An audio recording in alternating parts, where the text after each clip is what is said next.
where na yejuma. Oh, GH1. Oh, sorry. Oh, say you no idea mo nkasa. I will advise her. So you no idea mo mie na no nka hwe. She should just ignore and ebe die naturally. Say eye ono adea ma onkasa because ehuni mfa so bia say ubeka bibia in the case na ede na de na aba. You see anya de bia say eye ono adea na meka no say ono adea ma onka hwe ma se wa mi emie na no nkasa. Because the more you try to explain, the more obenya problems. But say enyo which I strongly believe say enyo say why me here will not do that. Say enyo there, I will advise her. Say quickly before you be bed, nanka wa issue statement kakra. Edi atino say enye ono. Say wa ami enemy. I think say ebe boa no and ebe boa eye baby a oye adwuma GH1 de miami fie say enye kwamrado for ai ebe boa ba say eye wono a ma onkasa onye din. That is my advice. Say oye din a Ghana asem every day 6 days and na Wednesday mami up to Saturday. Every people we are there by Friday. Oh, by Friday. MPP need to go we are there. Have a problem about. And I'm a roofer. Oh, I don't crowd Americano. Say yes, say why me here?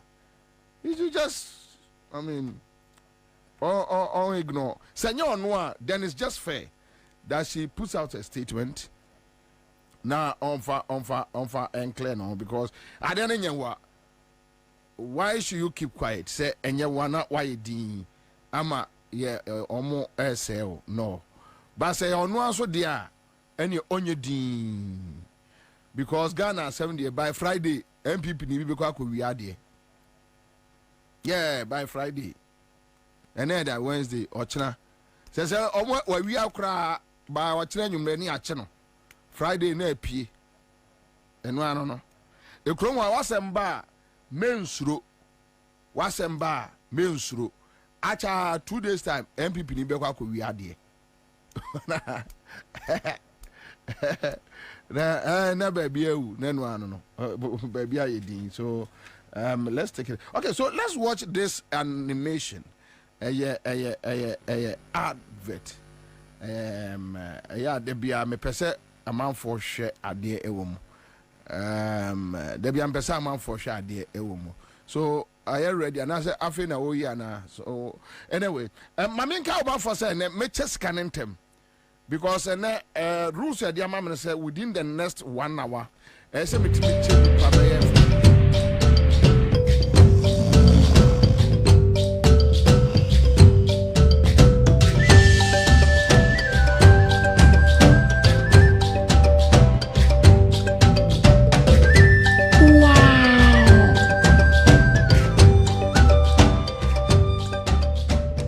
Look at the big hospital.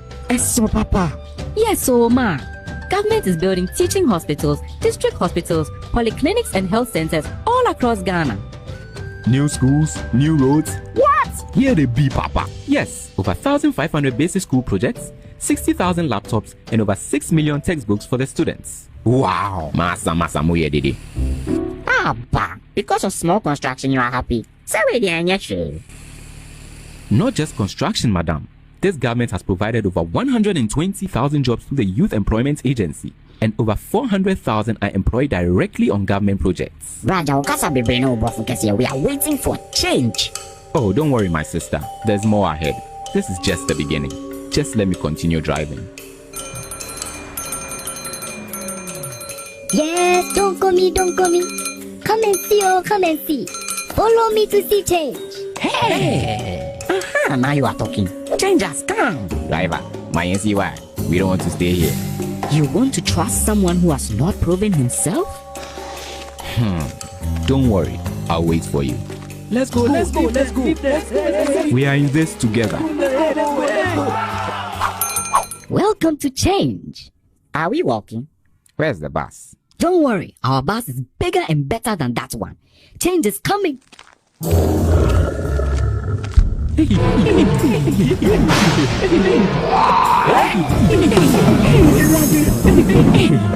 this the change? Oh, don't you touch me. We don't want to go anymore. Come back, oh. Driver, let us back. Now shall we begin our journey?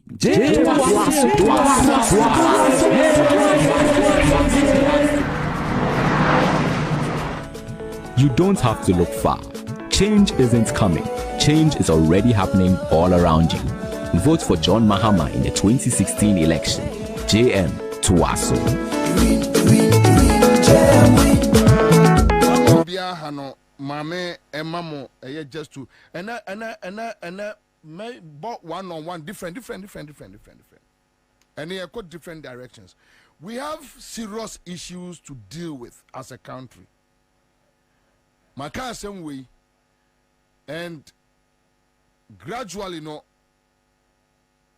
enyama turning around. On say from my days in multimedia as a FM, now me catch them say Ghana ha media practitioner be a catch them say or you neutral. The person is a thief or a criminal.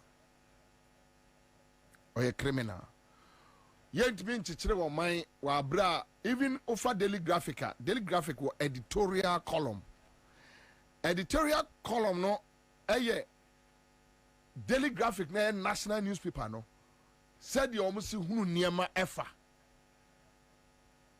So when you put on the microphone, now catch them and say,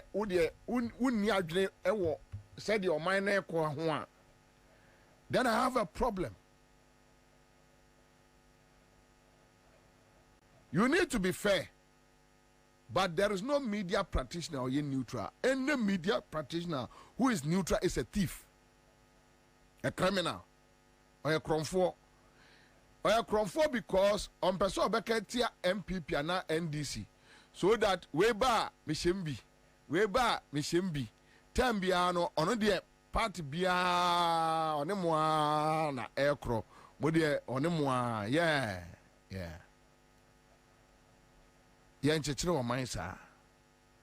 Makacho said, and we are going to deal with serious matters.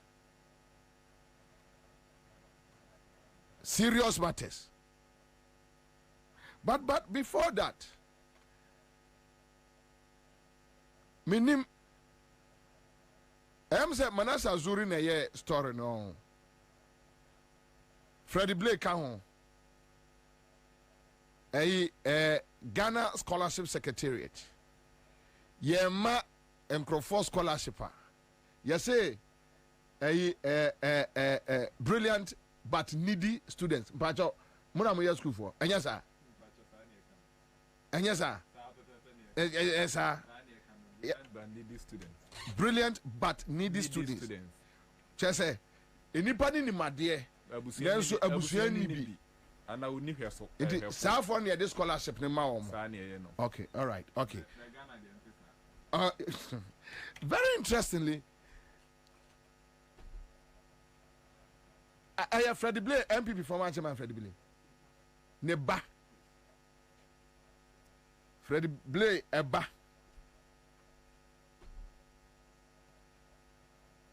Freddie Blay was meu. Neba.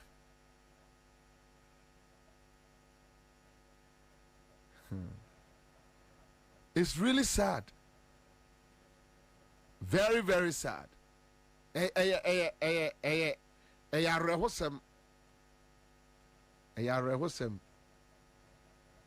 Baby a onipa Galaxy Drivers and Concerned Citizens Association Bubuashi Datus chairman nyina wie yeda mo ase se mo abiem Kwame Jamfi me da ase bebre why Kwame fine time na ebra etofa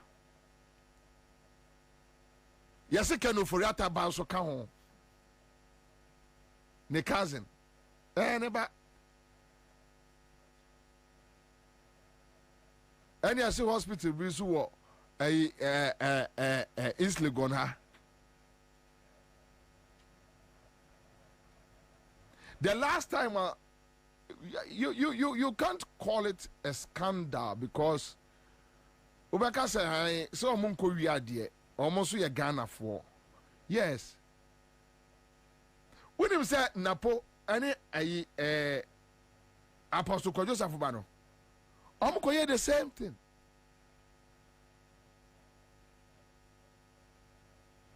And I want to make sure Omuko the same thing. Yasesa. Then kola awie school tifie. Ni aka atro mu sika ni ho. Yase miaminua Fauzi. Miaminua Fauzi. Uza Fauzi de mini no. Miaminua Abu Ramadan. Onua ketwa. Okay, so enkrofo a omudi apie ni Dr. Dennis Ado. Founder and CEO of the Claron Hospital, Accra, Ono Wakwakwaje Ebi. That is what Manasseh Azuri is telling us. Ono Wakwakwaje, Ono ye a brilliant but needy student. Obia Obi Hospital. Or a brilliant but needy student. Or side the board also. Or J board allowance. Waje.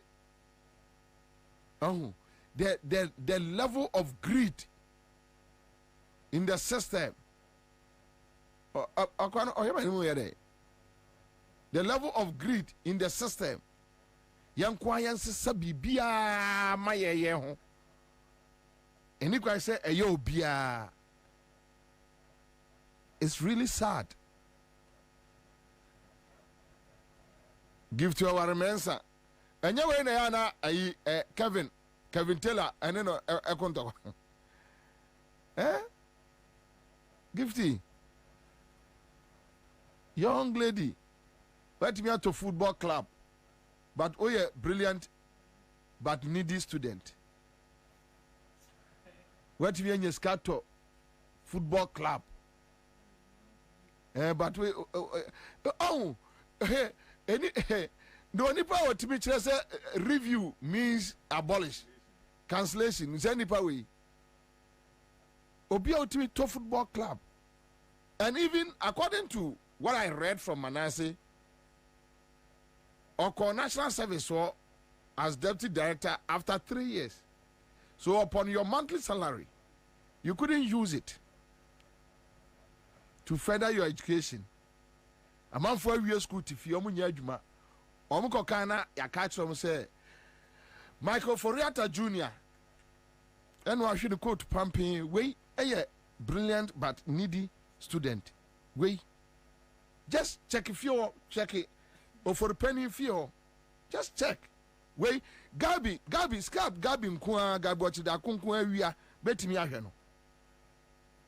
Way akwaji omobro 40. You see, let me tell you Ghanaians, let my main council no crunch them. There is no administration under this fourth republic. Woman ND Ghana bonnet. Talk of the Rollins administration, talk of the Kufu administration, Mills, Mahama. There were errors, there were incidents. But Kufu admeba omiyahu, adi on my way no. Airtime. This even no more MPP journalists for no cracker, they know, they know, they are aware that no, you don't do this. It's not nice. On your mind say Lucy Blay.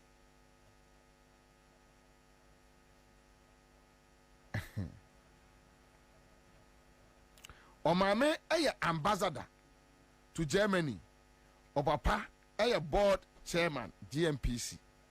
Omumia na daily guide newspaper a yomodia. O papa a former national MPP chairman. former national chairman CPP. Or no, or a brilliant but needy student.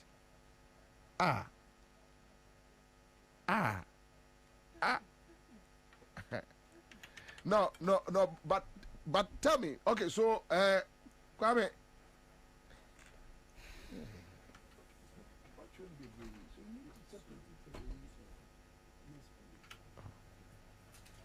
Anyway, sorry, my sorry, but, mommy,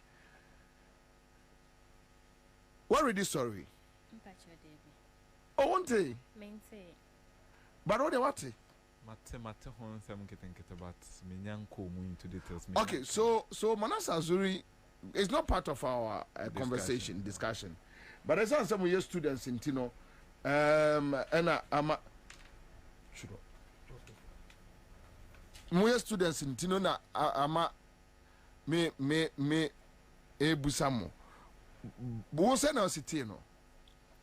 Mete ne say mpanimfo bi akọ scholarship secretariat akọji discard amomoma. Say omomfa nkoto oma desua so. Nti me hu headline me bufu yi. Eno kra na mama nkan no. Cause but they say kai at least. So be assembly bo ha wata kan na we nya hypertension. Cause Ghana the air course no.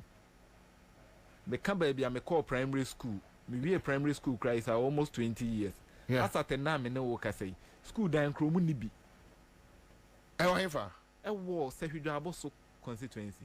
Wow. Asam no kra na me kan chiro.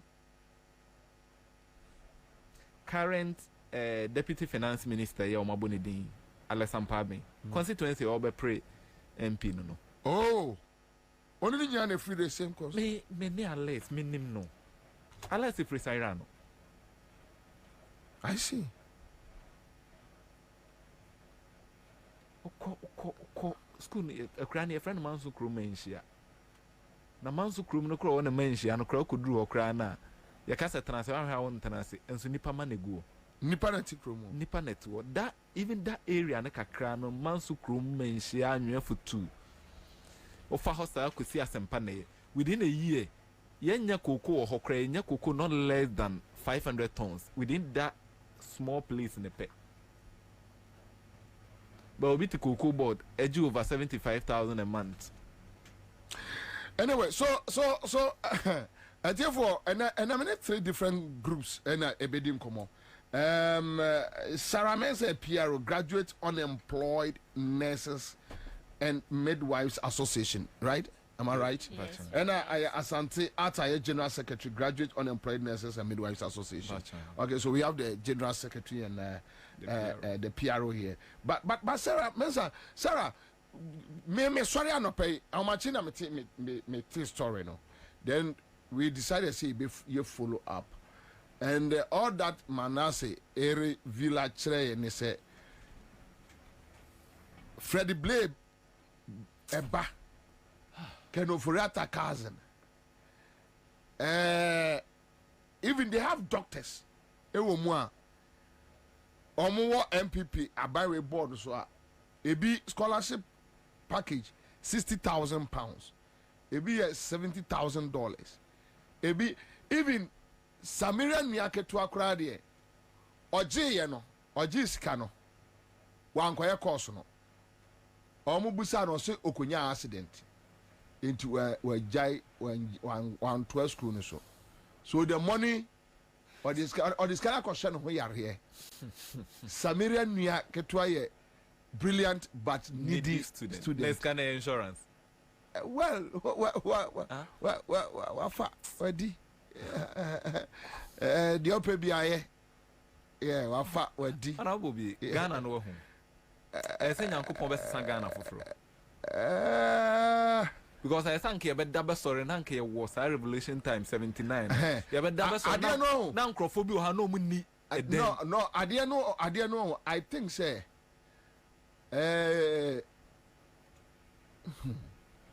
want to so okay say yanchi Ghana penifo nhwe wo mu a ye ba nyini be yesem penifo no a yeso jibi sa if we send you penifo no etete yan kwala ne ba so no e sane say ya omo ye say Omo maya omo nye needy but a brilliant but needy students now omo just scholarships ama omo no. Se dache sa kwala nsu benyi a ono so beba be hye na nan no odi sa nkwasi asem na. On sesa because ana ye dey. Sana ne papa kire no. Exactly. Eno oba ono nso be se mehwe me namfofo, mehwe me mma, mehwe me busuafo. Sa na ekoso sa ensesan bi amba mti ye na ye parents omoton bidie na anyame adum nti ehumobro ni bi aba be fire wode ya ko school atue ye school fees se baby a wonso wadui mehwe se obetimi ato wonsa na wode ahwe wo ho na wo ho anya mobododo no wona ya ka che wo se sika ni ho ebe ma we adwuma ye na omo wo sika na omo je aketua akese no ne eye ye nso ye de no na omo san fa e de ama omo mba aka ho. But only me so okay say only problem am me wo Sarah. Yes so ye parents ye mobrofo no. Ye ne ha adwene okure mi. Yes ye ne ye politics akeke. Yes ye tibi nyini enya sa akrampo no a. Yes ye nyini ne enya opportunity no a. Ye de e chen omo de. Because yeah obi to say Mrekuduka. I know him very well. Mrekuduka ye obi a baby a wanya see no. Can you quite so you see? I know him as a brother. I know Mrekuduka very well. Na ya jininti na ya kasa omunfi ye dia. Menya sure so omo pesa my way eni. Because ne omo ye omo delay ye no bi ya brabo omo twen akwa echi pa. E na se senior waka che we kra no nka omo frɛ ye say. Okay, leadership amudi unemployed group nenu mumbra. Ya ne mo be ka asem no no kure mu se. Ya amamu edwuma esa ne se sika na edi twa am allowances no. Ye nya ebi replace se de be mamu edwuma ye. Fine. But omo ye ko hia omo kra na omo gina omo na mu omo ne kasa omo kan asem bia omo se very soon. Mami Mbusa, merci about back to you Mini Asante. But Sarah, anyone ya mo ko hia omo. Ye call Ministry of Health. Your first meeting I ye call ye no. Ye ne nursing director. Which year? 2022. Okay. 2022 May June. Ne ko share nursing director through UPNMG. Nurses Mpenyimfo na association ne baako. Ye ko share no na ka kire ye say. Sa time na ye immediate seniors, past seniors omo nya referral. Omo ye demonstration bi. Inti na director ka say na momo ye demonstration mon kan che obi ana maba nti na ni nyina pile up. Ena ye kwa na o ka kire say 2020 badge no any 2019 referral badge no omo di documents omo apply for clearance from Ministry of Finance say omo be ma ye adwuma ye enti yenye yento ye bo ase o kan ye no May June very soon ye benya ye employment na ye expect somewhere September, between September and December say bia ebeba ena enu so echi no say omudi kan ma medical officers ne dentists clearance omo bie portal no mo next thing nurses into omo bie portal no mo no na ye need da ho pa say information bi na circulate say December omo be bie portal ma nurses into na ya kan ya koma to ye yem say ye wie service ye ne director shia nursing director enya any director nursing director eni na shia waka oga kwata Ministry of Health say ya apply for clearance for about 20,000 nurses and midwives in the country and I'll share your number nso a we 2020 referral every month plus 2019 referral badge in 2020 main badge na your clearance way e be cover this group of nurses and midwives na HRA omo de referral nso aka nurse badge ne ho aposti omo nti ye to ye kan ye buto ye mpa na ye twen ye eno 2022 ni si ye no ya ante ho hwe good news biamba ene etena ase nti ye twen saa se bia new year no January be twemu na se bia o ma fresh okay mo clearance mo portal no ye bia mama na se ni se o ma kan hwe ene ye sorry ye san tu ho anamo e call Ministry of Health eno no ye executives dodo nti eno me man ko bi nipa foforo ena o mo nso call ena o mo ne almost a money director HR and a coachia, and also no the same. Very soon, the same information say, yeah, the documents are my name, Ministry of Finance, say Omonyamo financial clearance, Emma Moniema Mujumanya, the same reassurance. In FT 2022, yes, started say a Ministry of Health, near no more aquacan, say be a saint, Yakoni share director, ye share a director HR several times. Now the same information they say ya apply for financial clearance. Ama musa mumaye opportunity near mamu ejumanye. The same information consecutively. Number of times nina ya call ho. Yeah. 4 to 5 times. Nina almost say ya apply for clearance. Amamo into ye train Ministry of Finance. And ye two one more free Ministry of Health. Ya call Ministry of Finance. Say ya call confirm say bia. Am pass o mama mo sa application no ene niema Ministry of Finance so catch say o mumpo dia ye say pese hu Minister of Finance ne ene nka ye kodru ho no mo say o mo mumbuki appointment, and we all know in this country that who company for we officer just bookie appointment. Exactly. Inti o mbe bookie appointment mo di kan catch so mo mumbuki appointment. Bookie appointment nane say be share later. And information nane say ya to say my follow ups dodo my way my church letters ne ade ya ten so monto mo boase very soon. Ye be portal na mamo. Any very soon. Ye call 4 years. 4 years. Now, Asante, is it that a Juma hospitals na vacancies in the hall? And because more of you know, at least you try to sniff around source our information kakra. Hospitals na spaces new one na say omunya baby am postumu fa abainu nisiki. What is the issue? Mr. Bobie, medasi. The TN say penifon deliberate intention. Because personal investment nkrofobu Ministry of Health and Ministry of Finance me to feed so na America. Yeah. Omoye. Because my classmates am no mu wie school and a 2020 batch no. Say near 25,000 I met my culture say mu be say 2,000 there. Omo award ye adwuma. Into their qualification omo dey call award ko ye adwuma. Qualification be o credit degree me credit degree. O credit diploma me credit. Omo nya baby afa. Omo hospitals ye adwuma. Now back to the question you ask no. Yet Ghana Hana for the past 3 years. Ministry of Health ye ka say nurses to kwan. Nurses ko bruchiri, nurses ko, nurses ko, nurses ko. Until for the past 3 years ni yenya ya no. Ye betimi ka say roughly over 30,000 nurses every Ghana. Omoko. Enunti na na na Sarah Moha.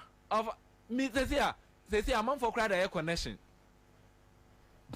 Connection.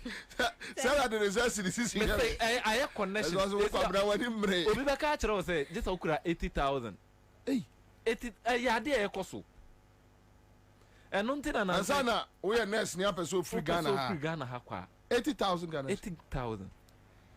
Enunti na Ansah omokoto certificate verification mo call 3,000 instead of 550 no. Because some of the kiwi nurses say okure mu. Meanwhile nurses in some for kwagina a shame. Kwagina shame. Na 3,000 is still kwagina.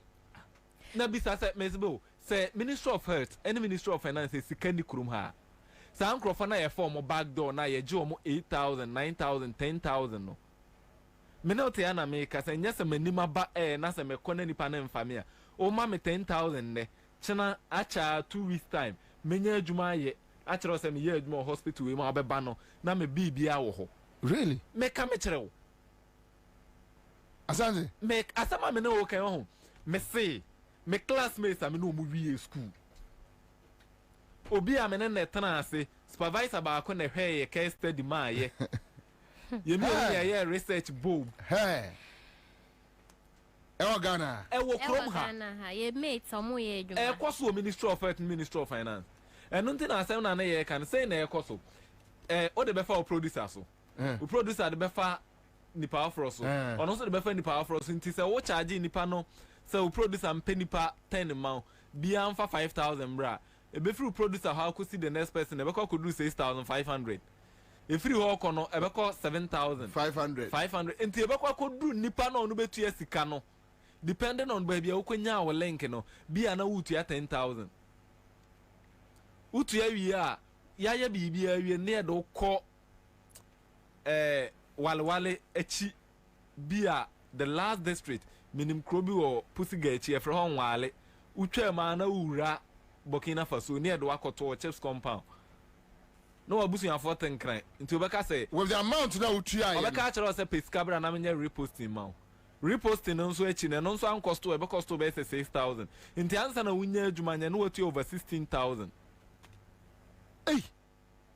Enso amanfo aye ye mate ewo ward omo ye adwuma 2021 for krampo 22 for no munye service no krobi ye adwuma omo aba ya guide omo somehow a omo nso awie school no ebi mo atua a omo wo to say omo practice. So which means mudia munni 16,000 no that's why me 16,000 na say me ne wote ha say nyasa 16,000 na me kwa start me process for say me tu kwan akwa abroad akwa practice as a midwife because me a midwife me kwa tuya because me register exams no me tuya be 3,500 plus na ma register for exams no me register for classes na ma koto sa MOH clearance forms no ade na omoton 100 cedis ye hwe ya omosi ye nton biem ye de akọ 300 omosi omoba ye so omoba ton no se omosi aya ne online muntu ya 500 anka me sas kana ko to sa na ma we nyina na ma ye me processing na ma kwa kotu ya verification no na ma trauma exams na me train say menya ho just when in kasa obetna Ghana menin kasa metna Ghana kra meninka enye se initially mimi call nurse na mi wie nurse no home care kra me koye no omo me no omo ye home care no me hu se me no omo issues and challenges because ejuma no na it was not about what I'm taking, it was about what I am doing. The passion was there. Yes, what I am doing and the impact what I'm doing will have on the person I'm taking care of and the family who is also supporting that person to get back to normal. But say no, me hu ne me ye kra wo because all brana unsa at the end of the day we remuneration no ebe ma wani gie kakra na unso hu se me brana ma breno emfaso wo so no unhu sa nurses kra mo ward esuan no musu me amenya nko ye kra na mo ma me opportunity nko bi no mo mfa ma me na ne ekoso wa Ghana nyina se bibia nkoso ye bibia nothing is working, absolutely nothing is working. Makoto 10,000 no apia me ahye ewuram then you know say me pe kroma ba ni aka cho say betua na ye special reposting ma first one is special posting. I see no ye ni criteria dey ska criteria na dey enti ewia no ma abeya reposting chese jo sredum gra sredum fi sredum geography crowd ya ju 15 cities oba kwa ye anatomy and physiology be wie ne dey na say e ho nyina say just auto woma eni jo sredum gra sredum fi sredum ai entity ayete ha yenum bi say ebusun bi nim ena obi ehun say sa akola we wani wa ben kakra wa ben mame mboa no na ono nso da ache omeboa aman na wakwa awie na afei nipa yi nso na enya say esi ho bum ena otam koma ono nso nkakra na odi pia wa na wabedru ha na say ya dru ha ya dru bridge na no ya twemu awie anka ye begina mu say gram na so be bia bekra busua ye chi say ye hwe echirefo no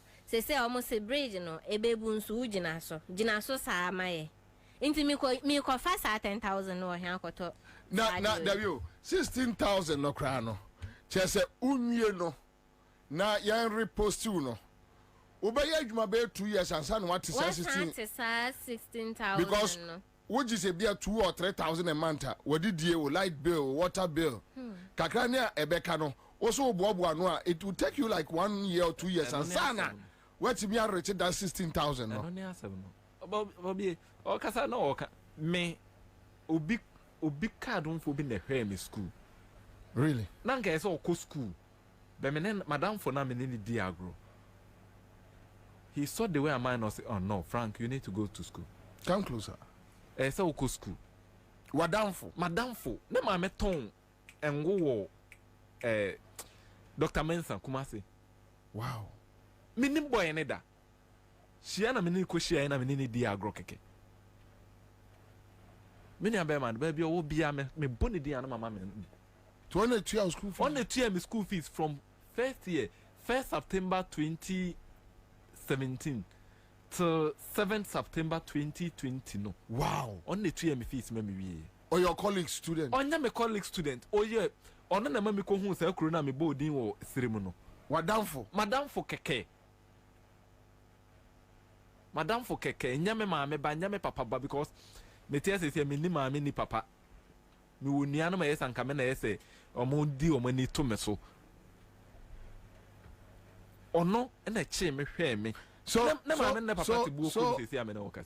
right now Moya day it seems you have given up. You give it up. Yeah, try.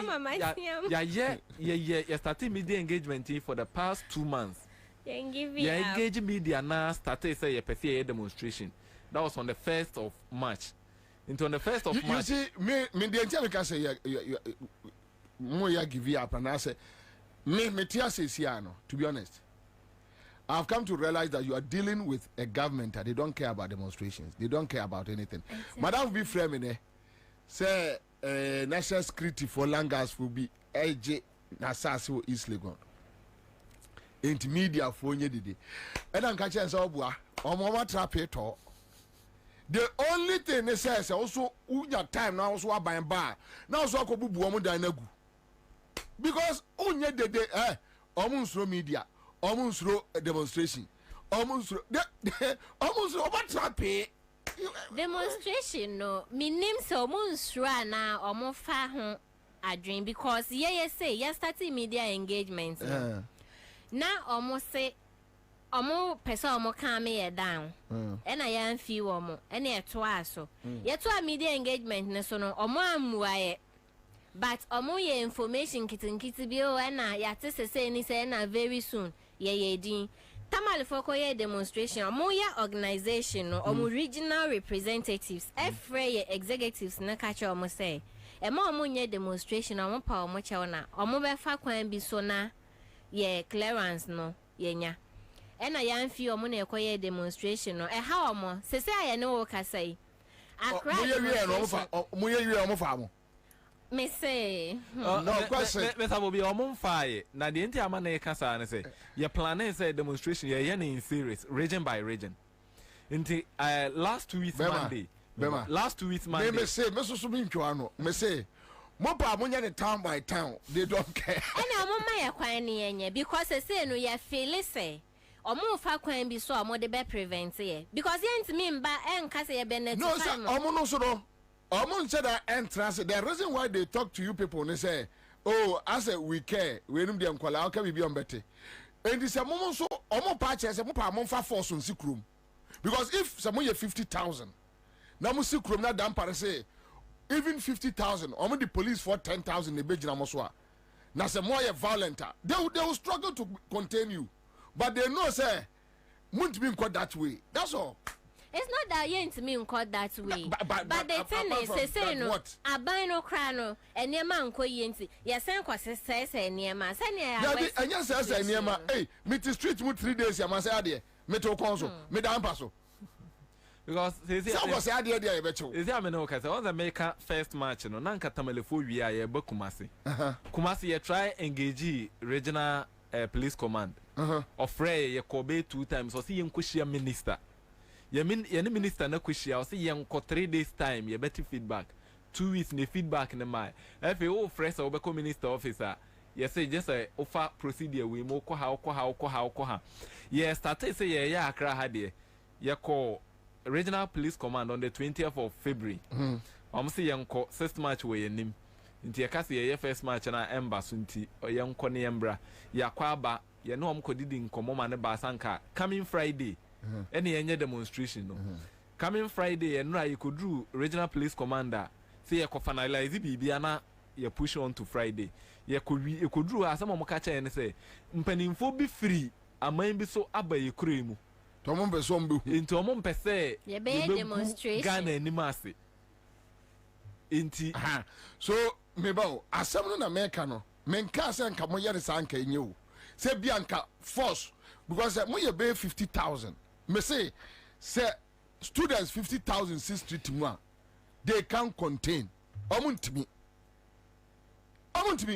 there's no way right ho ase am say no yes e be fa ne hardware na omon pese be fa no omeka cho say ye de mo be court ya arise gan no ye bi omboa omega jom say ya do be court ya do be ko hefa omboa any e baba be to aba any 50,000 vote any say dampare no oku omo enti ade ne nyina ne say nyesa me kasa monya ne sa dabi na mo me kire say e bia ya fa de say anya yi a yetimi ye bibi sa anso na ya fire one because your last meeting and your last meeting and Friday you know bishia omo ma ye enye demonstration na hallelujah fine ye jai fine okay there are so many ways to kill a cat okay awon ni bi be che na obebo no koto obi obi di ne be hye boto od ne be hwe obi obi di aba be bo no obi oh so mo afọ mo adwene dia ye dey afa ye ho adwene nya wo na wo kire ye me ya me kan na me correct say enya wo na wo kire ye fa ye ho adwene because me colleagues say me platform kire wo say fia information say all platform no so wa obubefu because anopo what di matamama fm ntimi nkasa wo say na wa ye basa enra commander so free commander say sia no be ka cho enra metenanim o kan asam ne kire metena say over 5 minutes na me nkasa nyese bia munyi ba za munyi twa no omunhu say ye some kind of formidable force ye be munchira wo mu bibi na ya kire o mu say omunim say ye power nyina ye vote inti ya kan almost 4 years omunfi one thing I'm pese omunhu ne say ya we school ni po over 75,000 ebinima worry inti yem fan say mu 5,000 50,000 crown worry oni ni kunu kambo mo ye 100,000 ne ma me ne papa be kan ho ma ye 200,000 say oni abema bi ya na odi na chi ana na ni daso a maako kra be kan ho abaye 250,000 but a man for no more kontoko unim Sarah unim obi a friend no Pauline minimum but entoko a man for no more kon ha no what's it say easy okay so let me just read through some of the messages. So you have Sarah Oye Oredo. Sarah says elections have repercussions. They thought they were doing Jomama, forgetting that they will reap the fruits of their actions bitterly. So this is the first fight. Okay. Tete Abraham, I was a degree graduate student from UCC, but couldn't secure government teaching job. The same money issue. We are suffering. All right, so Eugenia Saki says, good afternoon, Commander. Okay, Kennedy, Ajeta says, Bobie, don't mind them. They voted for Nanado. Rekopon says, okay, so Papolin says, I know the lady speaking. I know Sarah, he voted the Kufado.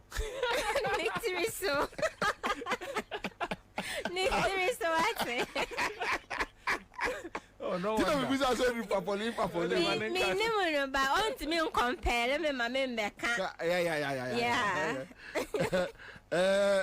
Kingsley Obin says that reminds me of about always I saw nurses, it serves you right. Baba Rufai says they voted for 4 more and now they are crying.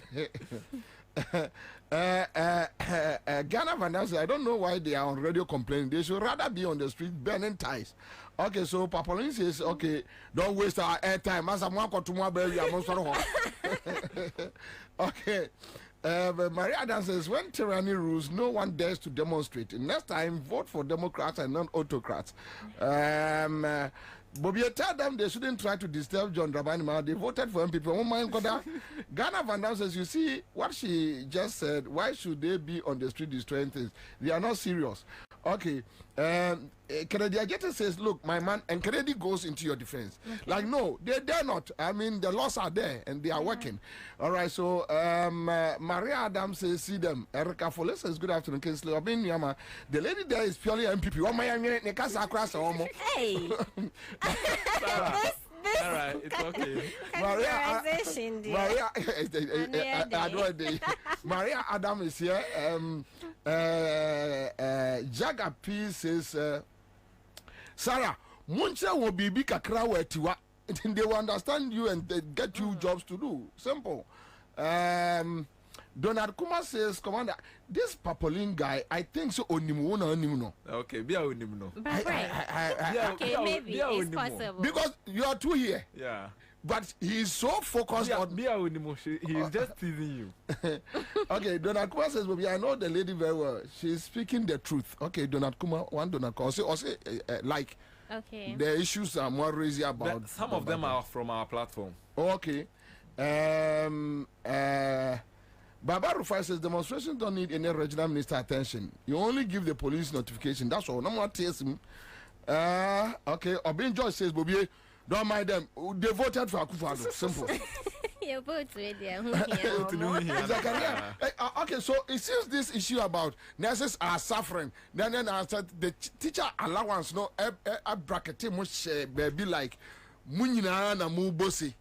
Mr. Bobie, one time I'm making it clear and say, before 2016 election, na ya kasa says na no be any school. I see. Na ye move branya intention. Yeah, you school 2017. Oh, okay. Yes, started school August 2017. Inti stamo mo to aba no. Now krabuni ma de me say let me catch you say 2020 na me to aba.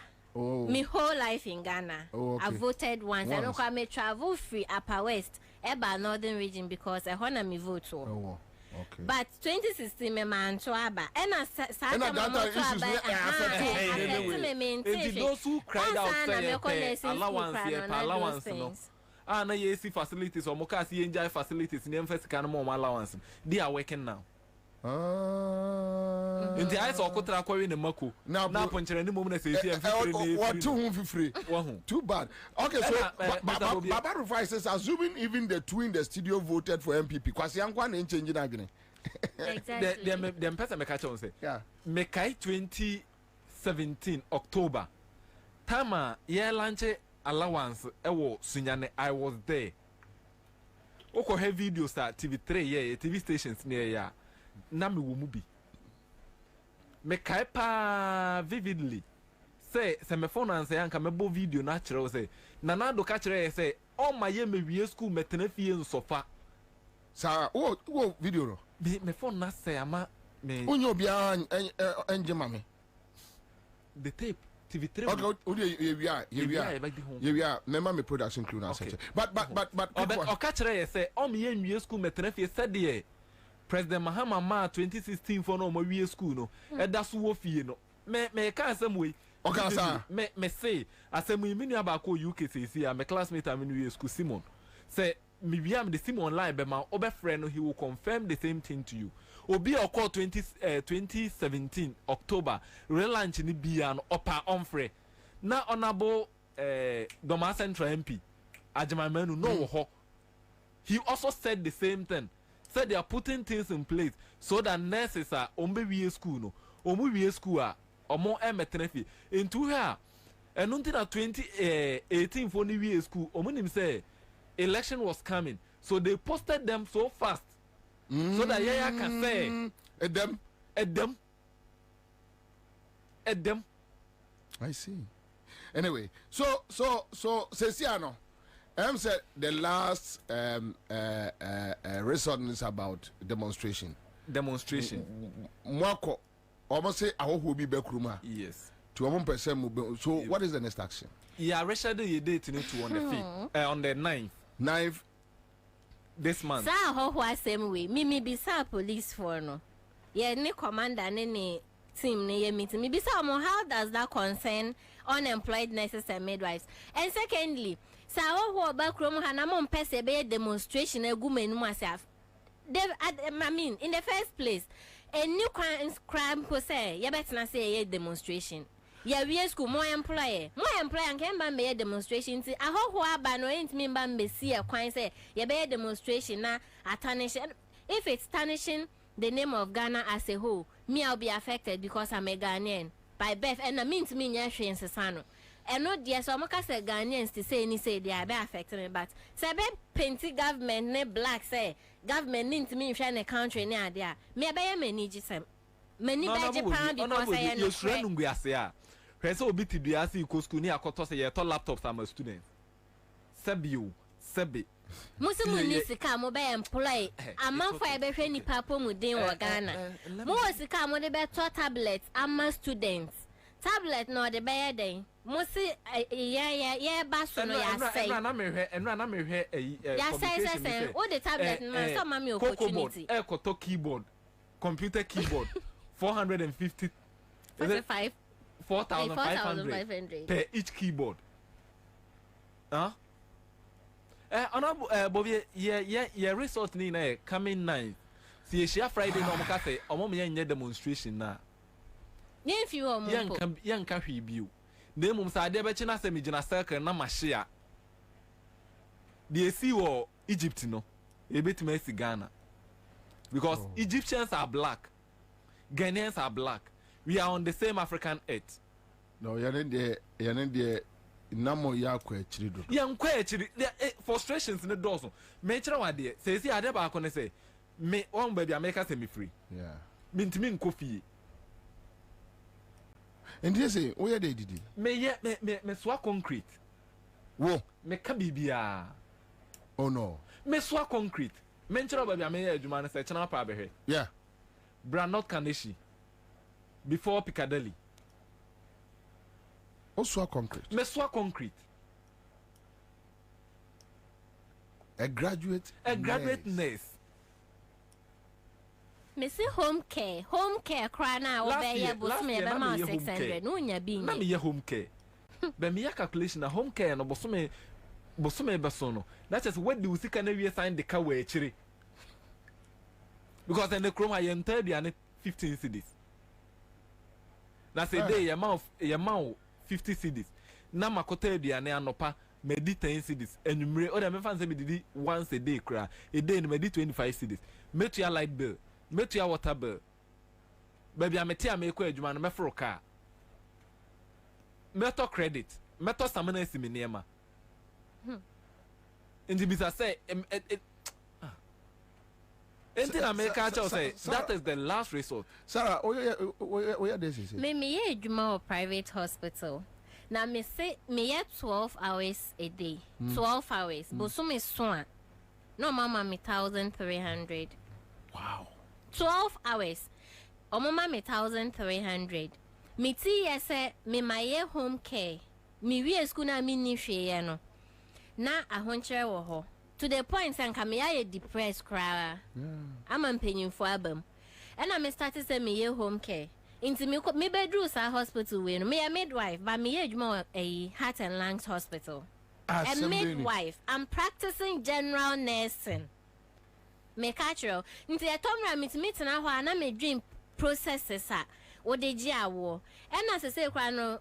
Oma upgrading near no invention. Into me dream who pan say me could do what pan I say. E be a basse me koye juma, me da ye juma. And I no crampo 12 hours a juma me at the end of the month. Oma me 1,300. Make sure your tax. I was 1,300 we mo. Me free a crack. And I'm a juma ya me to me baby a masha sha ba benye juma wa cranting a me to a bar crack. Me bar crack first time me tana me hospital ni move for 1 month. Answer na me benya Diane High. There's this gentleman on our Facebook page, Phobia, also commander. It's true, I know the guy. Also, on baby, also concrete, you know. Okay. And you say it didn't show. Yeah, bre. Home care no crampo, home care. I'll be near and wunya home care no. And never because of you're sorry, I say na nurses are born, na nurse. Me, they say I'm a year school. My better nephew 4 years. Me the nurse and nurse were concrete. Into me could do word na o the case be better me menkwa na me wo ha. Obo so okay na me the mirika kofa phone. Na o ko hwe Google. Afa na me ko hwe advice say menya bibi wo mitima. O ba ya wo bekum. Ana yes, o hwe phone no so kwa na obe ya. You are not confident. Ade a wuni ma wo ye no. Any idea unye sure wo ye no. Vima wo de ye no differences wo. Because me say me basta me be pass IV line amawa.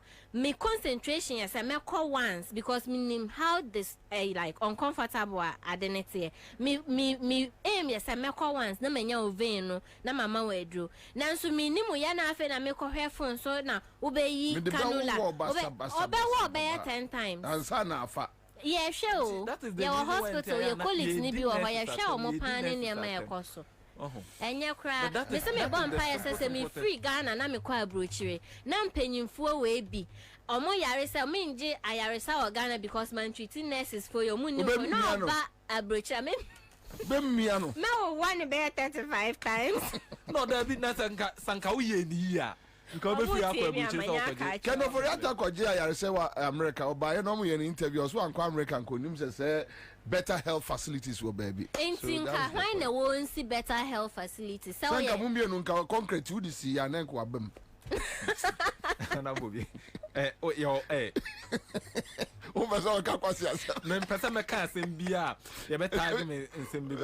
Me mpa bode bia o. O maso ka kwasi. So ma me kwan na me ntu kwan. Na o ma me hospital Ghana mpanyimfo beba. No be say o MP ni o ana o minister. Me mo mpa say me tu. O maso ko o de o betra ya. Me 2017 na omobo abronye no. The first call of point obetu modi ankwanta hospital na me ye me first clinicals. Omobo no ma modi ade chechire ne ka bibia obetu modi. That was the very day I saw abronye one on one.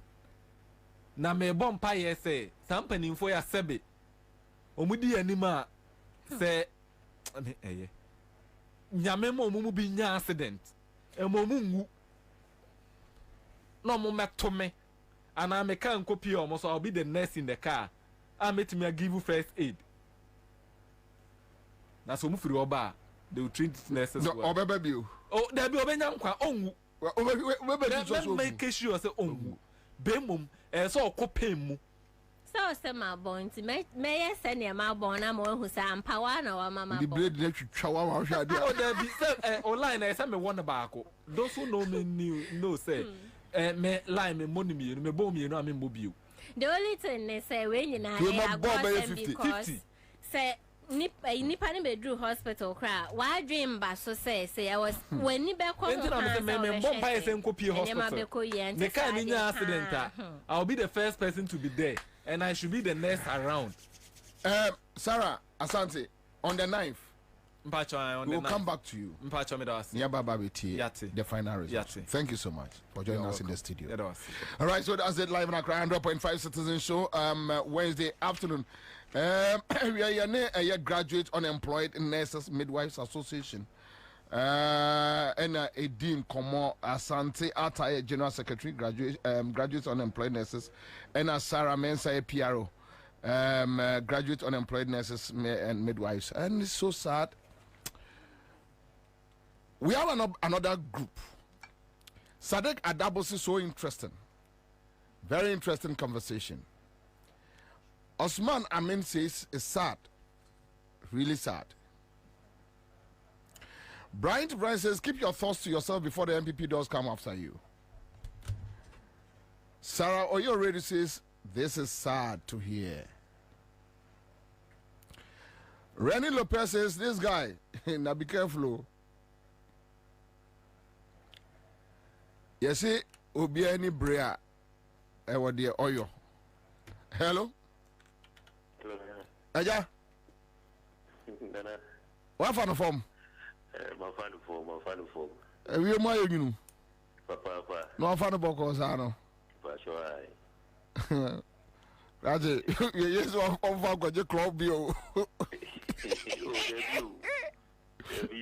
No system no way.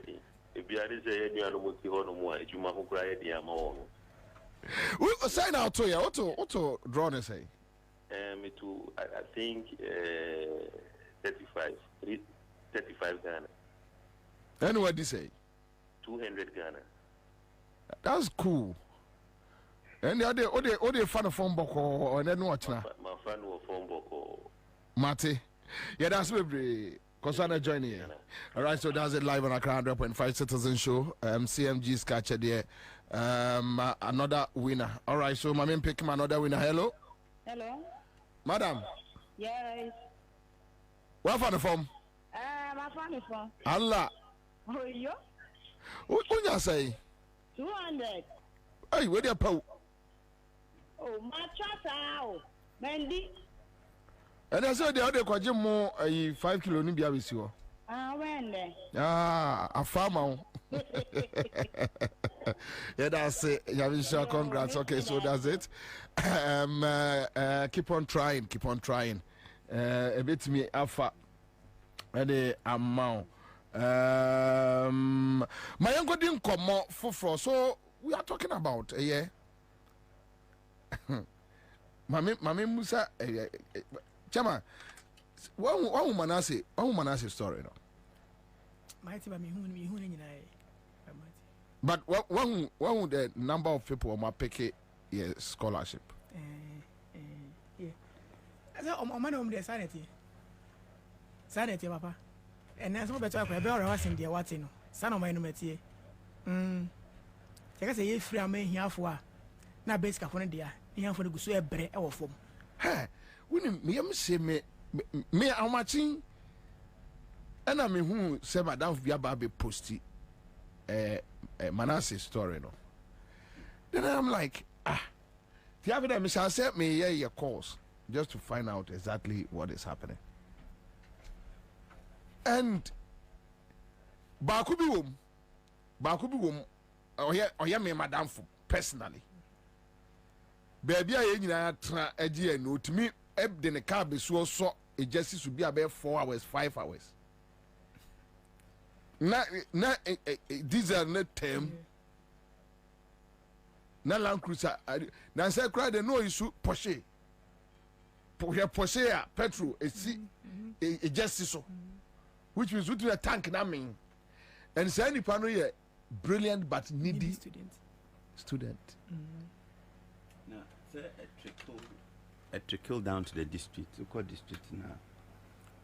More modnya sa need brilliant but needy student scholarship. Now, yeah, party chairman, constituency chairman, constituency secretaries.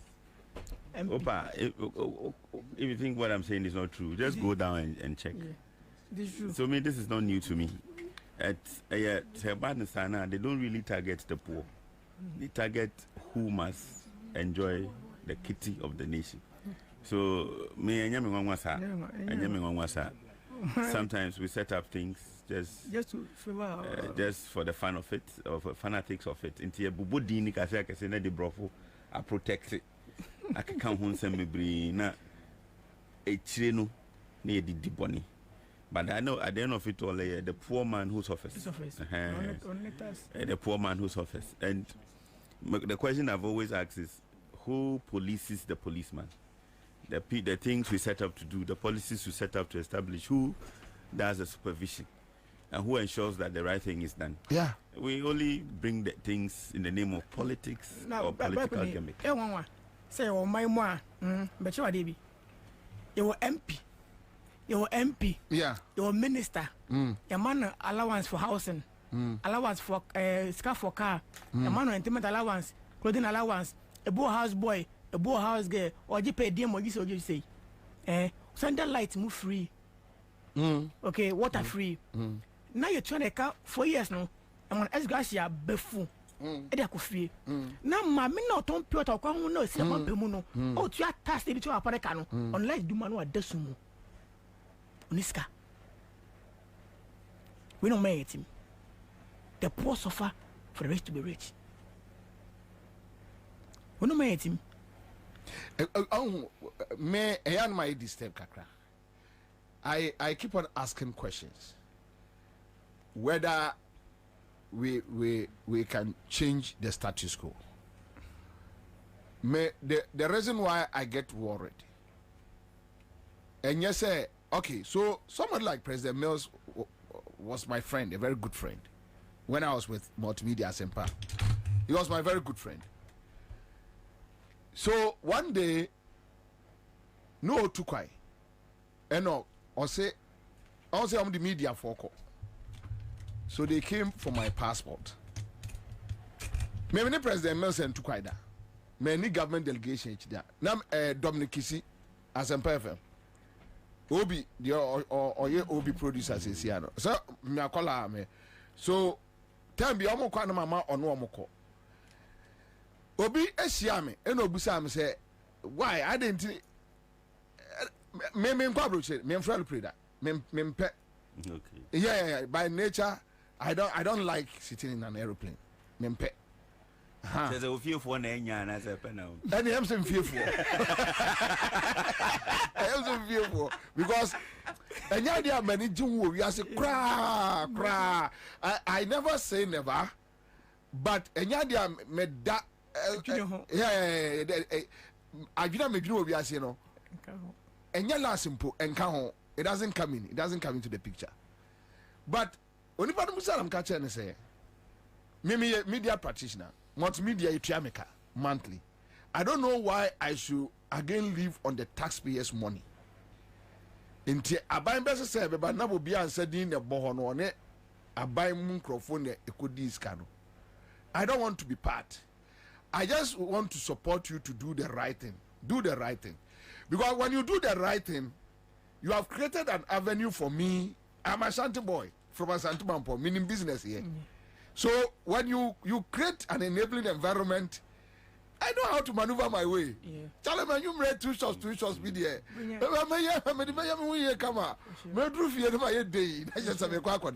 I mean that is life. What you say? So and you say beer and yema akosono. Me this S Gracia issue okay. Yeah, I blame two sides. But the day I heard John Mahama talking about it, say they will cancel it. Eyamede. Unim dintia. Unim boya. Oh, Satama near Alanche Martinum Nama boya or MPP nige. Boya. Mepe boya video in their sendemo.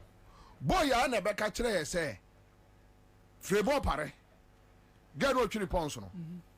Now a hairdresser akwatia. Hairdresser. Also say my increase as Gracia no 4 billion. Yeah. At the end of every 2 why Juma 8 years. 2 times no. Akwatia hairdresser na 8 billion. Yeah. Or the 8 billion na ekofi. Na nurse ni no tia no or no go to your school fees no. This o go to 10,000. Na ya post to. Ya see your friend special. Ansah ya be repost this. Ya no 6,000. Now it's 16,000. But says can it be car near the course secretariat scholarship also near the about brainy brilliant but needy students. Who go say him for a Oriata ewo fase. Freddie Blay ne yire ambassador to America, say Germany. On why board chairman GMPC, ne ba a brilliant but needy student.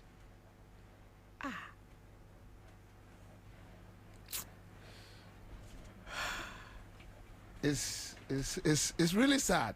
It's really sad. But in America no say media you man can't trust me. I'll be sad. Send this repeat sad day we are any 2 years ijabetum. Yeah, ijabetum. I'm out for a dean because but say a cost say yeah ijabetum. A bedroom baby no. We don't have any option that to pick arms. No, we don't know. Because I don't see the reason why.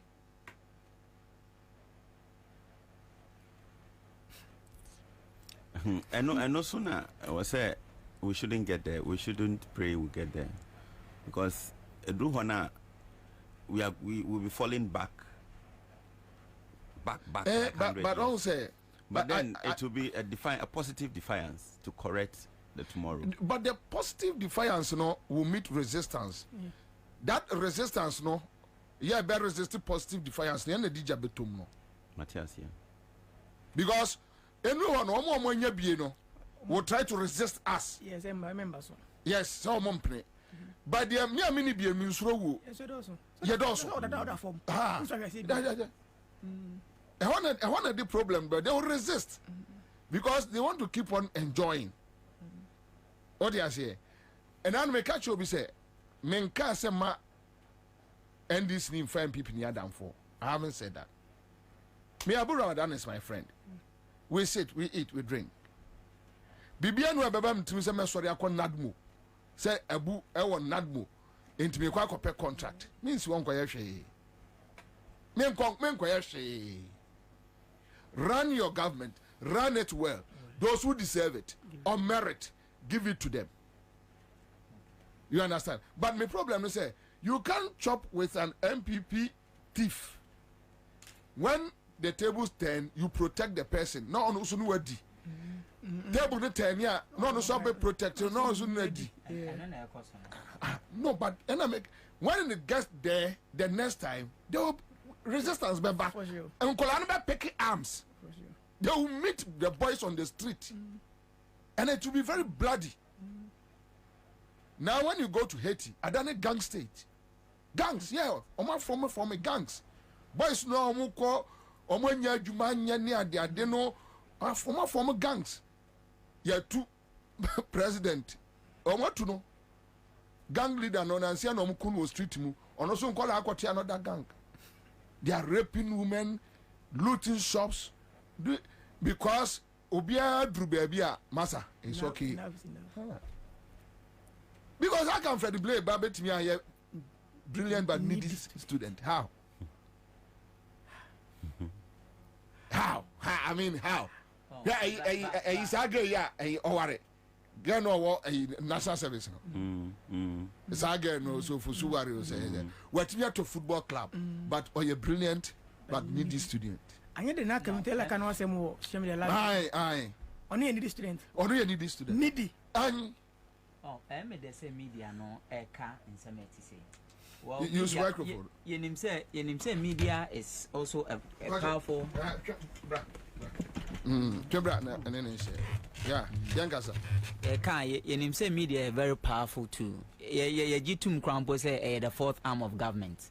You say be brain. Now, if you want to correct most of these things, and say media no take his stand, senior we take here. I believe say be boying. But say ekoye regime be na media no kasa another regime na bia obi ayedi on say I didn't hear may have a problem, and I think last week or last 2 weeks I heard Sifa Khan talking about it. Me a problem when I meet a media practitioner so neutral, I feel so a crumb for. Okay, because obetumi play double standard. Yes. Okay, matter was me when I meet a media practitioner and also support MPP ideology, I don't have any problem. Okay. The reason is we need to share ideas. Okay. Argue about ideologies, policies. That is the only way we can build the country. Obi abebu sana on my mas will catch us on radios, but on new adwene. The person is a thief or a mamoyeni. Yeah. Or a criminal. It's true. Me ubu samia me wadwene. Me offer and the late Sir John. Honor them call Love FM. 2004. Me campaigning my MPP oboko. Na me adwo Hello FM. But I campaign. That's why I don't even say me campaigning my MPP.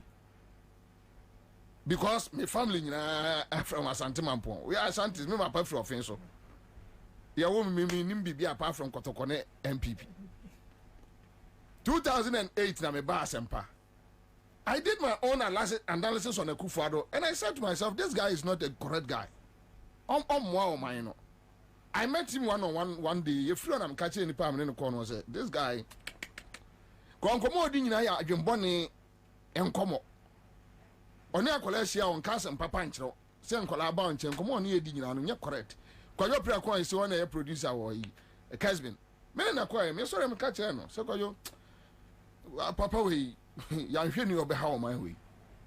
because I didn't want to know. And yet, so then we started making noise. But also, Mumubi no antias yet say Nkola and Nkola and a penny now cassetia penny.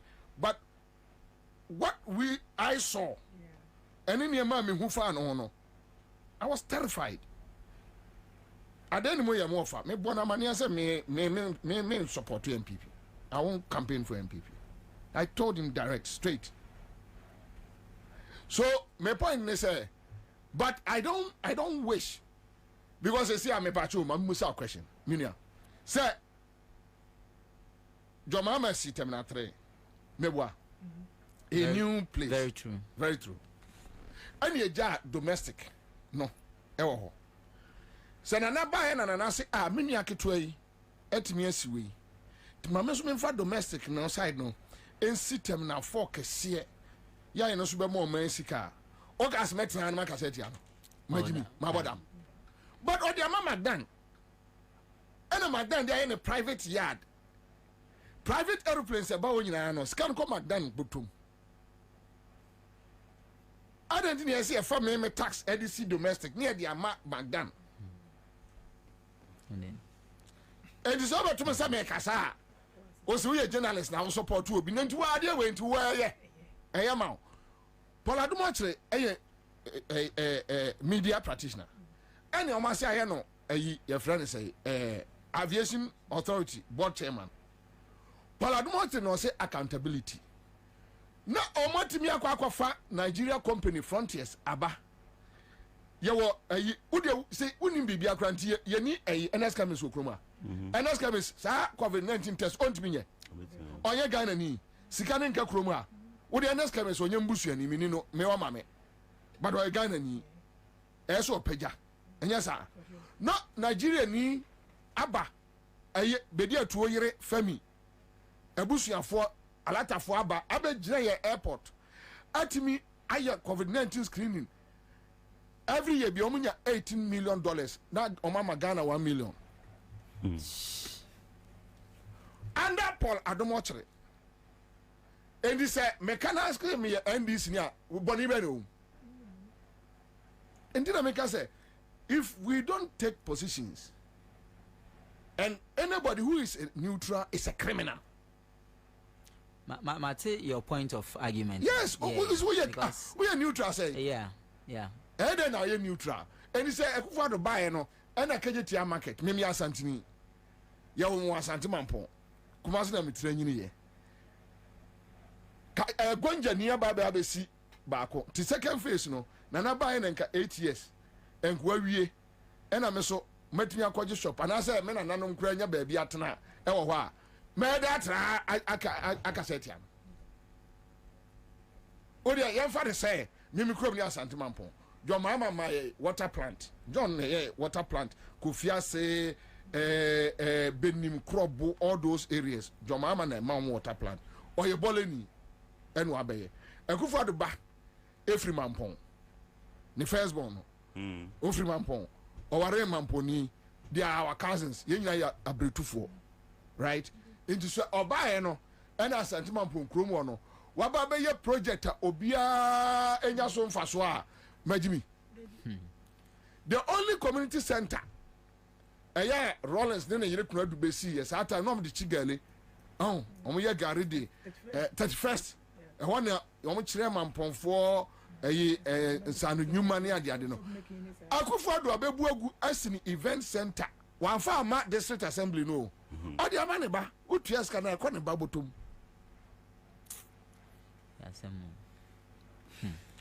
Enu bia so ntina yen so ya ba ha yo anyway eto bia enu bia ntina ya ba ha eto bia nkomo se ya na hie o enya pa de ka kan anyway ye de ba be soso Emmanuel Ayivo National PRO National Association of Institutional Suppliers chairman akwaba yeja Ghana for ye ba be di nkomo na ese nkomo no ye di kai eye foundation say look enye so obia ho tan obia na obia ho adwembone eye ade ha o man no na ye ka ho asem.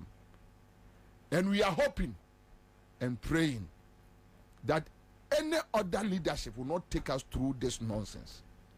For that one, when we get there, and you be So suppliers, you know, bedding come. Ahmed Tahil, National Secretary, National Association of Institutional Suppliers.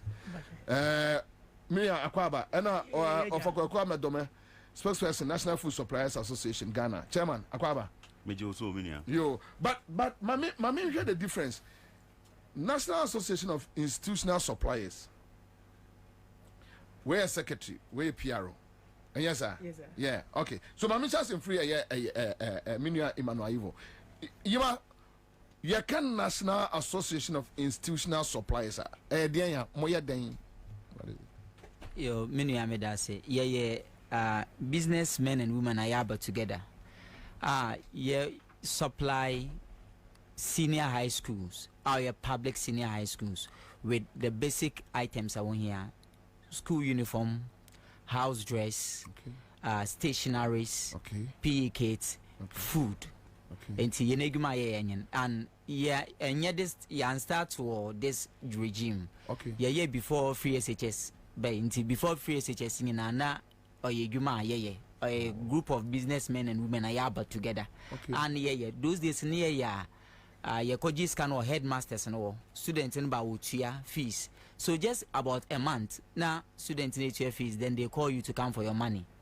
Then you reinvest the money following year until 2016 when NPP, there was a change in power. NPP I was okay, this time it will be free SHS.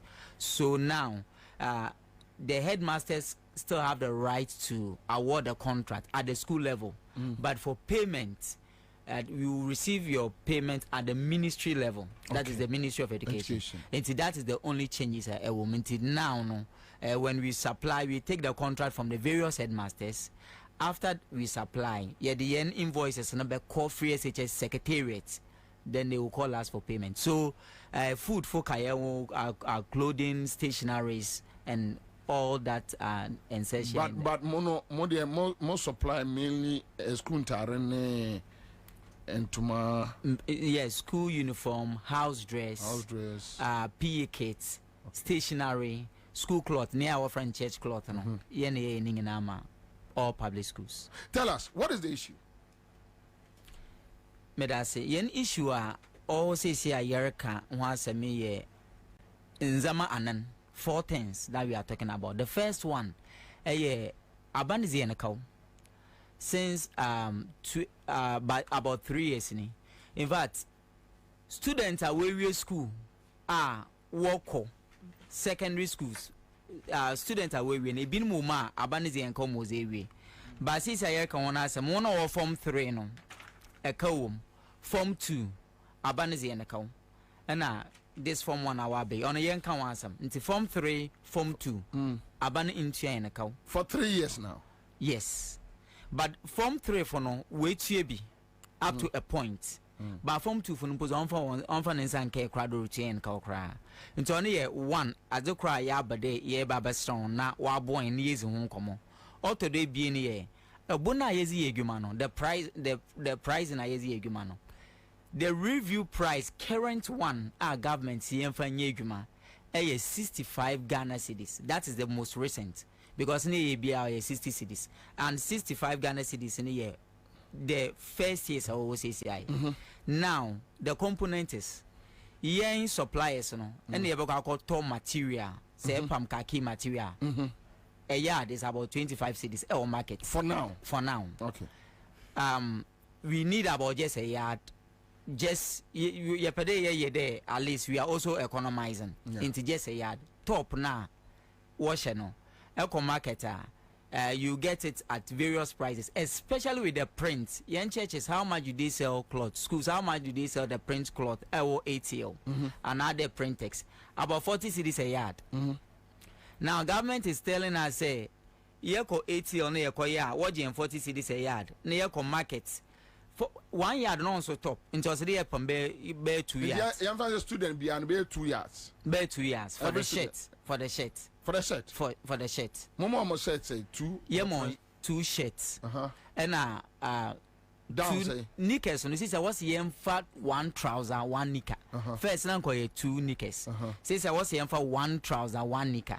80 say for unit cost now, oh yes, 65 now. So I want to just raise the argument on the unit cost. Okay. Into unit cost, no, you call ATL and our Printex, ya cotton cloth, a yard 40 cities, 40 Ghana cities.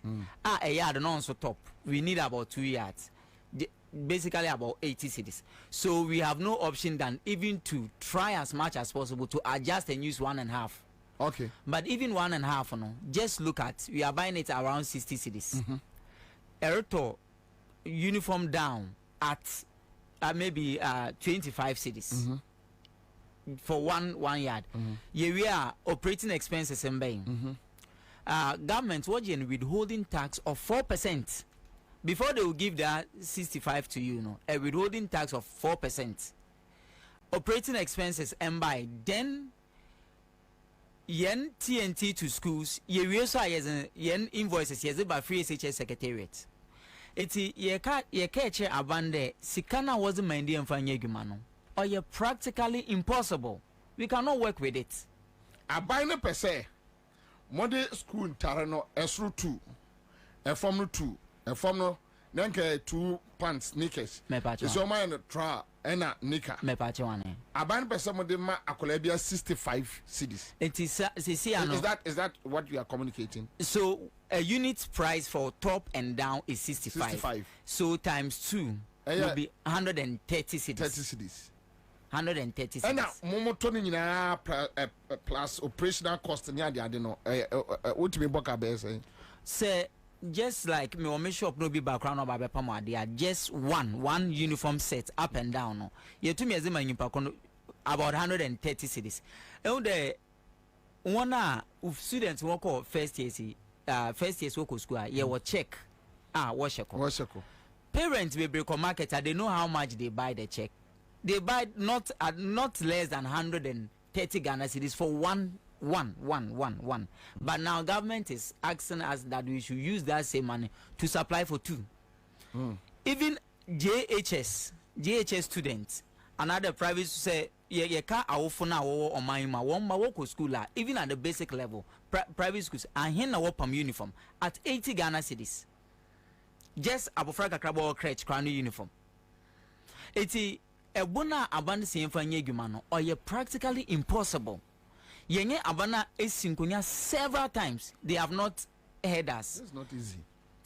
The third one here, embra free SHS bar we introduce free SHS no. Yen members are over 100 of suppliers are where across the country no. Our PE kits and stationaries. NPP Bapa Wanana was a policy be under free SHS policy there. PE kits, stationaries, ya JFI suppliers are across the country in same. Really? Oh yes. For 7 years and we are now 8 years now as we speak. Now they have given it to only few people. Suppliers are saying. Oh, across the country, over 100 suppliers will supply PE kits and stationaries. Government have a J for instance. When you go to like me, my school is in Cape Coast. Echo Cape Coast, you have a supplier, ebia Infantipim, Adisado, we Cape Coast Academy. All those schools in your suppliers are will supply them items until you can count the number of schools in Central Region and you have a supplier for each of them, just only Central Region. Then you move to other region. So you pick it region by region. Region by region. All those people 2017. Yeah, that's sorry. Was what cancel all those tender. No headmaster have the power to award the PE kits and the stationaries. Many workers say anonymous people area or the ministry or award or the Ministry of Education. On why you ministry? One what from Crawford way. Na into na was a schools in Wana Wakakoye PE kit and wholesale from China. In fact, the next time your program be the name, but you da cry from Boboin. The next time I bring opportunity, yes, ma in Zama warrior currently PE kits are currently ministry in yes, Baba Betcho. And a man can supply a say that don't know what BJF in Zemno. Yes, also Baba Betcho. Now, they ma policy was a bay. we create over hundreds of suppliers unemployed for 7 years. This time no come 8 years. Yeah, they said that they are not going to agree to this. And this is very few people are. Wow. Yeah, the evidence people who are doing this work and in painful ministry wa one you be in painful ministry wa education ministry and almost yes adwuma no in painful wa worry be nti mo no nenyi enyan. So this only the third issue I concern. Then the last issue in there abanize supplier cow. Them are missing come 2023 nkrofo won ska wo ma won tuenwie final years no and the second years I will say no mpozo abandon to do to be account. Now they want us to continue to do the work. Yes, our capitals are locked up. We cannot do the work because most egumeya yakoji loan our bank and yes and this is to me egume.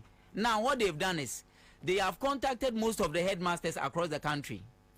Now I catch you there. So who school supplier be went to one supply no give us the lists of those schools and give us the specifications of your school uniform. Yeah, you be Bobie, the ministry itself. Will be Bobie now our supply, and that is what is happening now. That under his watch. Under his watch. Dr. Educhum under his watch. That is what he is doing. That is how he is treating us. Memisika bekem. Mikoba bosia. Minister system in supply. Mean supply. I'm from Sikama and I mean supply. Yes. Obviously, there be any side for Sankro for DMI for schools needing my specifications. Na ya 5 memo. Teachers modern musika and shit. Na Messi on intina ya ba den in some woman no nengi susum. And now you the media you people can really help us get our money. Because you know so the obwa Amonti asemo. But they out here. Yeah, okay. Almost through. But Banayasha, sir. Oh, Banayasha, sir. Because Yakonwa in Gokasen. Our Jaya. Yakonwa in Gokasen, as some Dr. Duchum catch in there. Picket no demonstration or a constitutional right on fire. You bought me a copy. Yes, but I'm doing Wushiana. No, Ian is it. May I say, Ian no sono, Yen see and was it. Because business is rugu. Business is rugu. Recently, a press conference, I no, Yen team, yes, she more coding and the free SHS policy beside the policy bay yen ye 10 policy. But policy rugu in Inguma. Urugu in Inguma. Why does he say no at the way head of Yebe Wieguma 3 years into a supply account? Yekoji loan is go yeguma. Yeka, you are not still paying us. Nengima, recently I Yekushian, just last 2060 2060 I Yekushian. And I say, why you very busy? Baby, I do know. In fact, he invited us to go. Less than 5 minutes. He only gave us information that he is busy. And with teacher unions. Yes, teacher unions cause strike into warrior arbitration. So he is going to meet them. He's one of the parties. So we should go and discuss with the free SHS coordinator. Yako, the agreement was that okay, we'll be here in the call by 15th of this month or April. We'll be here in all areas. Near them as in your first time was easy. Abibia, you bear picketing last year, April. You started a bear press conference. No, what you uncle for bear 10 July, yeah, press conference 17 July last year. What you uncle for bear 5 years. This particular time I won't be bear picketing. We're promising the 15th of this month. We'll be to Kongina. Yes, we'll be to in the Kauza. No, 1 million sign, Yanko agreement. Na yen sign ye wuda oyampa asama work on no car. Was okay or in a cornemum no in yemfa in some yaka ya discuss our agreement. Memorandum of understanding the yemfa one. Yes, I want you meeting at the Nazinan as a one. As we speak, they have refused to sign. Not then go baba dying. Into coming Monday. Coming Monday. Picketing our Ministry of Education. Education office. Monday we are. Monday we are sure some beko. Miss Monday we GD. Monday nationwide picketing. Until Mbayan Babia. That be from one bra, all region, one bra. Dr. Duchum, no, we are so some beba. Hey, Wababa. Wababa, but you know, Obu, I'm so. Okay, if you are about China, Ubenya Institute, or Bado Life and Cadet, you police for you. Hey! This thing was supposed to be done on 4th of March. Ewa, Nanka, 4th of March, like in the Ghana Police Service catch and you better say independence. Ye pede catch Dr. Duchum, the woman economic liberation. Woman economic freedom. Say 4th March, 6th March, ye independence. Yeah.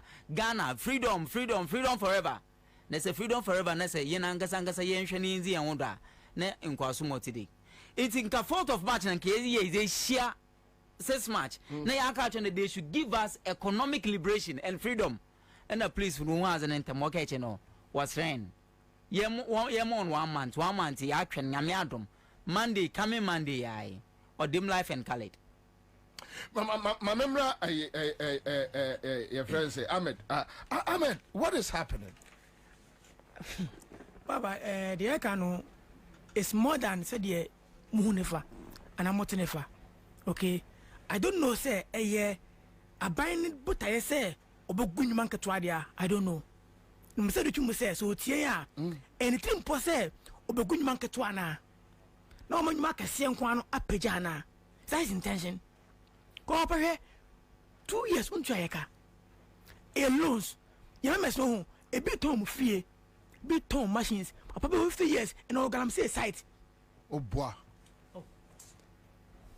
Hwɛ mama asa ne letter na yeto be fie no na me mama just want you by day ko do adu mo o man fie no mpo we send him to him say this is exclusive bank to the fie just 68,000 account dey na bad ne go over 200,000 near to the fie or the cash 68,000 at the bank adwuma we nti yes and abandon the car interest account sao or you did something over 2 years now about 68 and abandon the car over 200 yeah to finish up on this papa beba no su so me boa from say go be sano Sam ambedo ni mana coordinator bisano Sam boa amwase secretary ambedo ni mana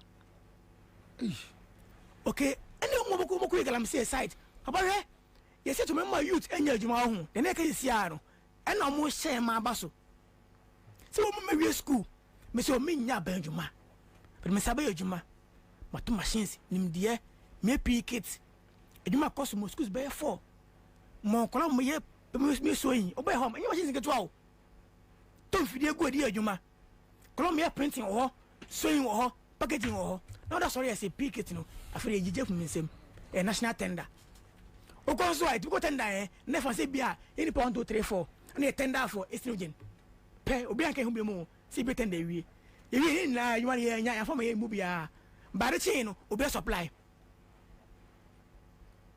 now we see na ko tenefi 7 years. You know, where can self-fulfill the deputy on this same issue. So, who go in Mankatwa? Mankatwa nebre. Or go say a tender. But your tender, a selection we know. A person we know, a business we know. I'm pushing. Now, yeah. Or go say a person, as you say. Ah, now, but say I go tender. Now, you acquire no. Any buff when you tender, you man. You beat document in any day, you tender womb. Obianke who be. Near sorry ya yen na ye wie no man obi anya ya fam obi a but the things obi supply the extent say ash foam supply pick it Ghana ha ash foam but ash foam is a Lebanese company me see ash foam so be me boa on that city ash foam supply pick it Ghana ha ash foam I am telling you no but it's a Lebanese company ash foam pick it yes na ni books so no e de ma omhu wi a no ma so da koma abrofo mo ko mesa kese o Ghana ha no mo ke o chana de aba na before ni nyina cut him off yes yeah one lot about 22,000 pieces pick it Munya 5 lots so na say wa ko achi na 5 lots no o maso a na China ti say ko kanta ma say afere yen to biem kanta manto e joyegu nieto yen nieto ti o to ma say o kanta no na jumagu de bit mame no na jumagu de so na jumagu nya nwa say this unemployment e ko soro o mu wa ya na they know the woman into a costro. Monoma crazy. Hey. So you say Papa, yes, no, I'm sorry. I mean, Hey. we are tired. You said just last week. Them say honorable. Me, young guy say, motor machines and bedjuma, me have buy and prebedjuma. Not one eguno. Yeah. As I'm sure the business. I'm say yes. Oh no. Nah, and I'm say yes. Did you mean a good yuma? Oh, I'm worried next week. Meet Chom Kenya, me just get Chom Kenya next week. Misha, Papa, I'm going to you. The job by Saya and old son and what we do to me inside. So no, but that Papa, yo. They say I come for that chance. So a barrel. The meaning say, some price on mine, 130 no. A Papa, say, by ya, yentimia, or pickets no, almost two from 30 no, I could 45. Not too correct, 55. And they are too correct. It will too by a year. Okay. Yeah, then there a concrete. Oh, no, pick it for me. But then they do be a cow. Scarum Kowa. Then do be a car. I didn't. The said you must say, Son bear uniform, Nadiano. Say it's me, I bring it me, no matter Jaya now. On can say. And I say, more mungo, you know. Me be penny. Okay. My test competent parent pay. Papa for my DC, you as man can say, O ma more be any mono. Yes. Papa, O ma for my DC for them 2125. But when I hear O ma one papa. Oh, for reason, say Jumbo, you wouldn't name me. Test con 280 could not run off. No more for that region, where legend or put on me. Wow. Fresh American who's about for the effort near campaign, be what campaign. Fred Hackman, last campaign, door to door, and for the man. But sincerely, you should rise above party colors. And yet, from your school, man, can say, I'm a man, party with man, man, go JB Hall, man, goes with man, yes, man, could be a hole. Me say, me, Majuma, because yen, dear fan, trade party. You are dear. So, my party and good man, my brain and your party, man, that is bad. Same before it, yeah, the question in some of the murder to my own to the fool, because a bosso, a dear bono, I'm on pet. I'm on pet. The person they want to ma, and yet, young man's own Jim Gunima, in your Juma, Amuntum. So pick up to pick me a year, no, so be yes, I want to my. And I need me for the fiasco about 3 months and 28. If you are 30 years, and you want to year for years. And now, by make money, yeah, Darby. And I made my fish around my own. I ye. As I want to tare or be free tare. No one to be free, Yanni. And young, so resine if you fish eye. So they mean. Oh, man, say, as a could be. Oh, man, Granto. Years ago, our loans. Hard and money, said yes, no way. No, the man granting for you, no. I want to feed my life on your Juma. No. Oh, man, supposed to be half, baby. And no one say, was a needy student. I Peniba or a needy student. Needy. Did I go, Papa? I may. As a book to do ma. I'm going to I'm going to pa. When I say, dear Banady, only a child. We won't go, Juma. It won't work. It won't work. The picket a bustle on the 8th, life and colored. Unless always sincere, not sign a more, you know, some panano, you pay us. She will be saying, and I come me one, and to be hanging upon your ding, but no commission, a brute to a Ghana. Every also. Papa, minimum be in bonding for my director.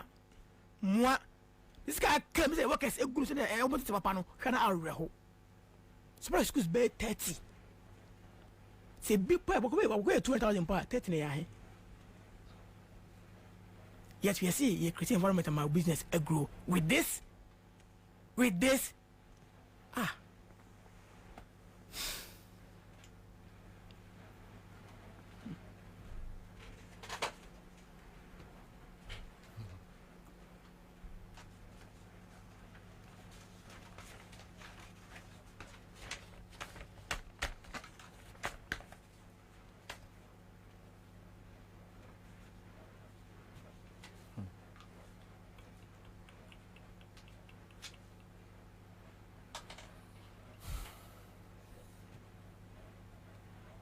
Kwawa.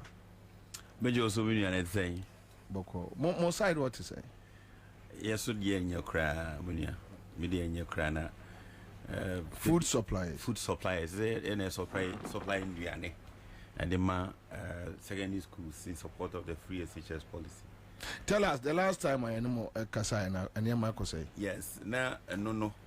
But use microphone. And on 2021, 2022, I realize I came on a Aje. In fact, I buy a demaye. But since 2023 February, Yesika came. Now, sometimes it's very difficult. Say, a Juma oye. Na they be Albertina radio so. Akasa sometimes it gets to a point you have to go and pick it. And suddenly you have attention.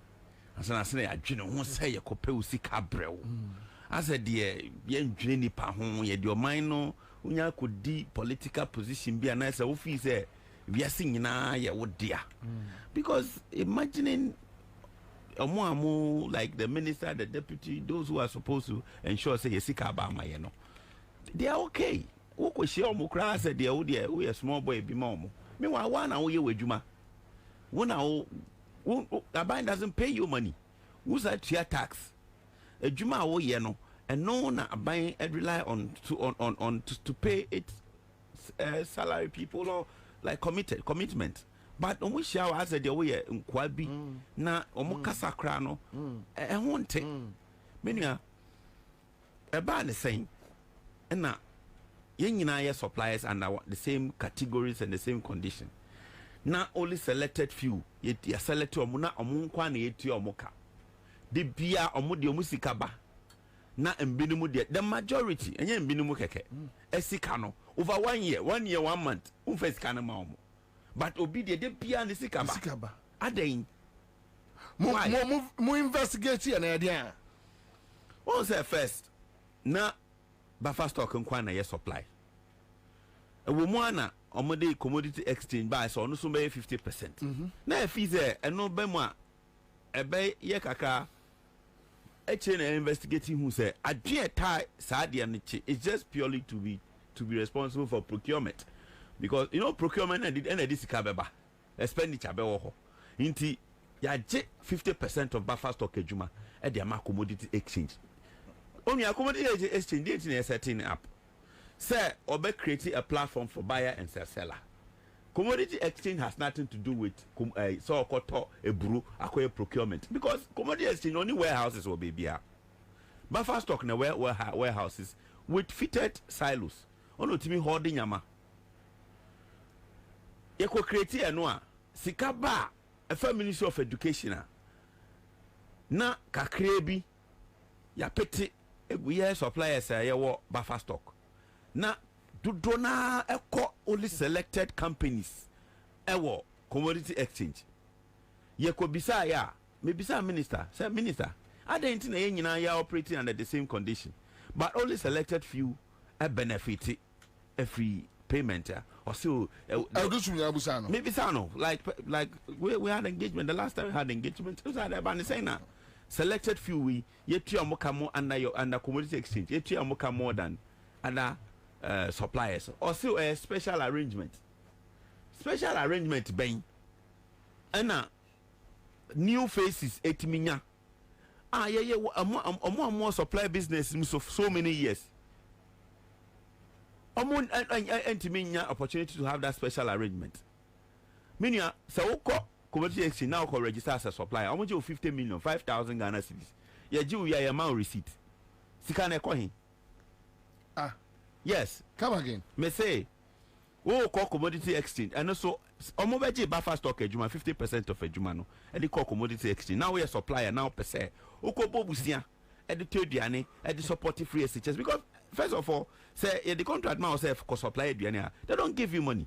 When our cost source for funding and it comes with a huge capital. Yeah. Until you over 2 million, 3 million. Yes, say I be you free 5,000. You do 5,000 cry amount receipt.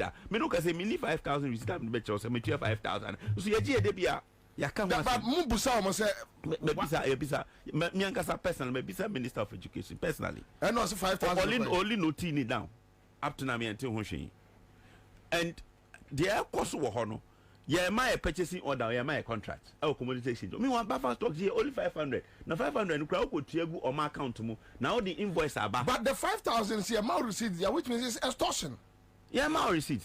You are not giving receipt. Initially, almost started almost 1,000 cedis. I brought buffer stock. Any year starting almost 500. Then he jumped to now buffer stock mama receipt. On my receipt, who could go on my account now? The receipt number, invoice number, but payment slip number. If one from say commodity there, you send mobile money. One more buy from say commodity exchange. More Essen Bank. And Essen Bank. More Juma and Fund the air no cry. But who call us our Juma or but say community of who send him Momo. Momo no maybe. My number. Oh no man. From the army to too. Now the 2 we are. Nay amount number be 0012 say okay. You are consider no receipt, no right no. So you are consider also your supply. This is your code. Now you decide no man amount. Until the amount we are and no. You are considered as a supplier and a commodity exchange. Na sikane uko bobu se asa de ye bioma. Sikane ba instead say ye di wodi ebema ono. Na ye de selective few na de tu omoka. Nti me no ka say about 100 and something suppliers eka dem be say 100 by say 1 year 1 month.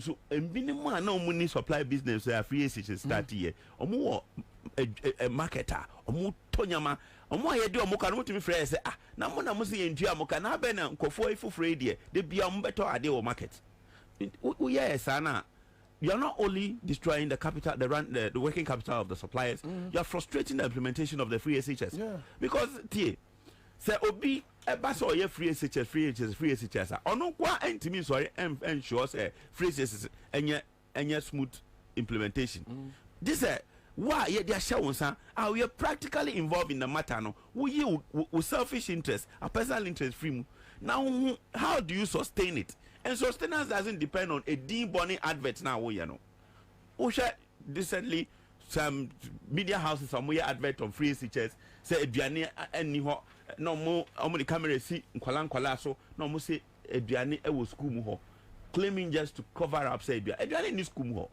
There are no schools, there are no food on the cup. Say, or buy them over 200 and something million Ghana cedis to suppliers. How do you expect the food to be in the market? Now, sikane background now was say kakra ye so so nyina so no. Na kakra bi age. Na kakra no imagine so nye ya o. Obi anam ye nim omo. Omo na eche sikane mo so mo kwa adwuma. Me na 2021 2022 buy my eating who say sikani ho. We supported. Ye ko bo busia ni shedwuma no 2 years. We realized some people were taking and enjoying their money whilst others were suffering. And then I call picketing class on this is kind of my now honorable Educhuma Bejumaya. Now if he said sir, because it has to do with procurement, I think what the thinking was ABR Omufi said buffer stock was making too much money. Into they wanted a share of it. Into Omuko 50-50. So see a buffer stock warehouses on my renting. Why can't buffer stock also do its own work? So buffer stock is doing their own thing. Commodity exchange they are doing their own thing. And the same thing. Then they have come to rent buffer stock warehouses. Yes. Meanwhile, Ejuma buffer stock say he should buy and hold. And the Educhum interest our commodity exchange when any say. He is the one doing. In fact, commodity exchange Ejuma bia. Oko horse see say o person ye supply. Because a community of education. Omo use omo as a vehicle to do supply. And yes said omo person omo ye free SHS ye. Na say the be ya de be man nkofo bia benya kakra wo so ama obi a benefit. That's the purpose of it. In fact, that is the only reason for it because Adentina say education minister nangasa na pese ya. Adentina on supply nyenye. But all the commodity exchange abase or no nya supply no so office was a OG contractor. Yenfa contract ma. Ye the be ma no a purchasing order. Ye ma contract bia nche say kwaya supply. Na akatua ba na there are people who have special arrangement or musica TV bantem and others and timi nya special arrangement. Ye they ask me tietia. Ye be ko picketing. Na mo ye picketing na nya de konini ye koda ho. Ye nko say yeah, but as a someone the could be that. Oh yeah, could be that. And no na omote ase and teachers am say see omoso. Ha na yeah and sorry mbefew. We are the cylinders.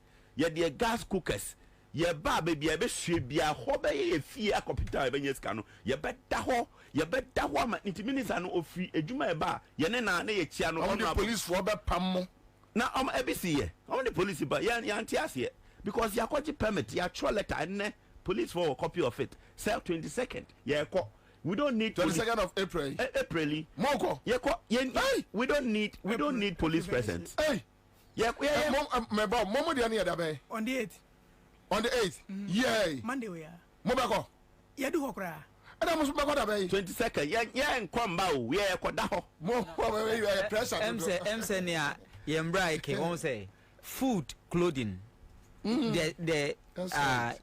the common characteristics. Let's say we all converge at one point. Ministry. Yeah, the 2 or more warning. Monday, coming Monday. Yeah, and this is our first time. Yeah, 2 or more warning coming Monday. Tuesday and a panel. Yeah, best alcohol. But see the mom we and your mom won we said that grace period they won't share any food for ne boom. Ebe, yeah, sir. What they ye kokamo and it say food for sanya elkoi ye say mom 1 week one say nyina supplies yeah enti me de say nyame adom ye bebe hia wa say enuanom enti ye de mom 1 week ade we ka say obi be ka say hihia ho Debbie adopena me free producer na mbusa ne say on free say Moka some be share microphone for music as how far because normally no ya na on say media for no mo dey say obi anya mfa so mfiri ntunu e ka ba kwa do obi agyan but no pen be see ntunu say mo music na yam say omo entua ye nto on check it o check we no so wo hu say suppliers no mo issue a statement mpacho odu a che wa send me ko se de odi be say ade na nisika adwuma wa ye akobo busia e dia support aban say aban free SHS ngina na odi sika na be hyemu na sika no eba na wo say ye chemo obi anya bia na akofem binum abetechire na echiche sika na momo adan ye koya na ye baye ye nko ne say o say mu de mu nim ye dada ye nko ne say ye kotena ho yes bia o ye kotena ho ye be nu aduane ye be wo fufuo ye de mattresses ye de yemma ye kuku ne kaka ye be tu efie nyama nyina be da ho ho ye safe amaye because efie enjo maye onu asa wo da fie ade be china ekafo eda wo gate ano wo betimi atena e bia fa ho anya stroke e bia fa ho obi ba da hole 37 hospital de odi betua be okra ayede ade na mpanyifo ye esa ade na mpanyifo ye esa na ye di kaka brofo akese na di katakata nyamani u ka na u fa ha na jojo se wo yi wo yem pese wo support aban policy ni ntiana ye ntwe sa wo ye ba ye ntefi ya ye ntu da na ye ka se ye ko 22nd ye memes na ampani o omo blame me na de tell me ko dia ne ko 22nd as a wa ma wa omo nya yan ka kina nko a ma ye ntwen a kina kwa ye mbeda ho because omo ntimi nda fie na ye pese de toa adutum no because oni na aban maniska oni as a budget ne ba ye man total budget for the education ministry so mujiri says can we adutum ho oh why not now first say ye ne buffer stock never contract na go say e buffer stock we had a meeting with buffer stock management and education ministry management and omo accountant it came to bear say sikano or release sikano amfama buffer stock the other man no it is February subsequent year niya on farmer but omo na omo ye commodity exchange there selected few under that condition ye mo musika omo na mo wojo mu tonya mano nti all hands are not on deck on the supply of the food items nti na hu say food items in short market no why must it be so why and money ebu ni saying must we always discuss this on radio? Don't you have any other things to talk about? Must we always be on radio to tell whoever is concerned to know say was say ye be yejuma was say ye try because whilst you are doing it thinking you are doing me or doing somebody, you are affecting the whole nation because you see it is now a pandemic. Say there's food shortages even where there are foods. The cooking is not properly done because it's insufficient. The balance there's no balance diet in the cooking because obi or rice oni ebro obi obrua oni beans nti ye the broker ha na the beans akwa ye chiche it is on ration basis Why are you doing that? As a refugee camp. Refugee camp.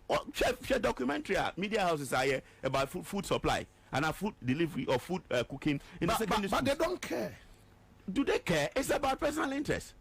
My politician, Ejuma Bakwa, or during the next one, he's doing all things possible to get there at the expense of the taxpayer. Why must it be so? Or my bed there? I remember back to that. Only a different remember Tahil so. Where they are the shredding near the 2 million. Accra FM, media, Mumboying. Because baby, I will do minister no, a KBBA chena. And ni post chakra saying yin ko chakra the way he does his things, you know, as if say ye coin or join letter ye coin crampo just about 5 minutes. He only gave us information. No, sorry, quite. It says here, baby, I will do it. Dama, yeah, but I don't you money passer. Now, honor no shame in him catching the bottom I call a picket as he and Kauna, Yabo, no, honor shame in him catching the bottom I call a picket and I am constitutional right into show. He told us that food for the wider, and this is our first time. But I warning, and I get them one. And see, you recade say, Yamo 1 week, bow, let's say Tuesday, ye buy and checks, let's say in Zaman Kodam may pair because by the virtue the one sign letter up and you don't open or that dying. Or as I mean, open was in. In yes, and Tassi. Oh no, yes, you bought your food from 1 year wasn't you bought your dama or so crying so better no yabi because Mazana connoisseurs and Indian. And kind awesome, but says and we can no longer bear it. We can't yen tumbio. Because by this action, a lot of businesses who go for man on a brother can be music on them galum say site and painful. Challenges are all body say yen now because yen inska into there was similar issues are a binum to a binum obi fado on to medical expenses. We lose Nikun, we're losing a year, and all these things are happening. Been to one rent, and this thing is happening. And to be question a year day, free SHS now or bedroom go juma another abezinti. Why? What is happening now? Tell you, my main busa was same way. From what of Okueka and then Koma you know, I am beginning to feel say a duchuma bob when ni pebiano or more personal people.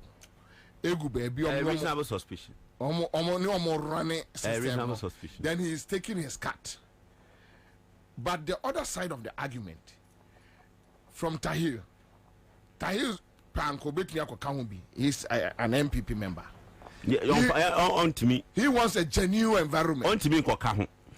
Why? Now they don't want an MPP. Now your MPP Nina. Menu intimate bon coma was a menu bona minis can be there.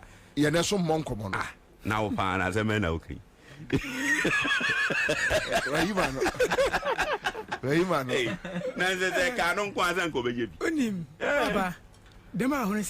Yeah, come closer. We should be creative enough to create more avenues.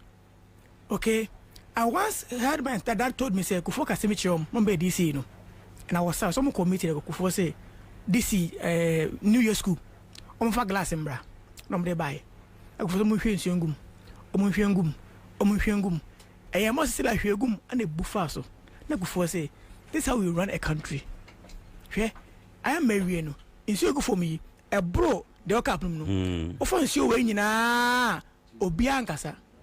Tiobumaya. My glass and yaman and before they go from the no moment. Say, I am man on the cup now, or man no was him, or man and quay. I spoke for kindly. Say, don't drink the cup. I any fumbro so. Members go for my, they for me now for Biancasa. Okay, that's being creative avenues. Unless you crazy, no, will benefit you one way. But wait there, yeah, no.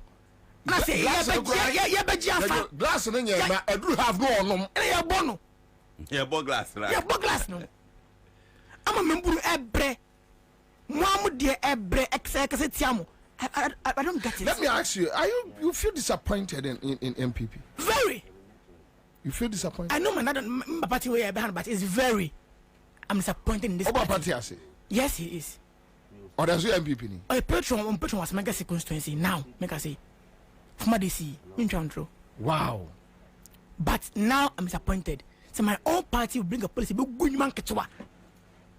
Then youth never know what do they do. There's no hope in the country. Say youth baby because environment them maun ye be je guna jafa. Create your own. Man rush in the engine for create your own. Create something. Build something and make benefit free mu. They should wake up. Honorable, sorry, wada. Tayo, Minia, you better try more. Tuesday, right? Monday. Monday. After Monday meeting, we'll come back to you guys. You statement. Mate. Thank you so much. But Monday no, you say send your name brand can you say Monday no, you buy an because the whole day a month for fee other regions never. Into mobile bed. I'll be there. You never capture. Me patch you yati. Yeah, that's we bring. You mean come on show. Amen. All right. Thank you so much. All right, live on our Crown 1.5 Citizen Show. Wednesday afternoon, too packed, really packed. Ooh. At this point, change is chasing us.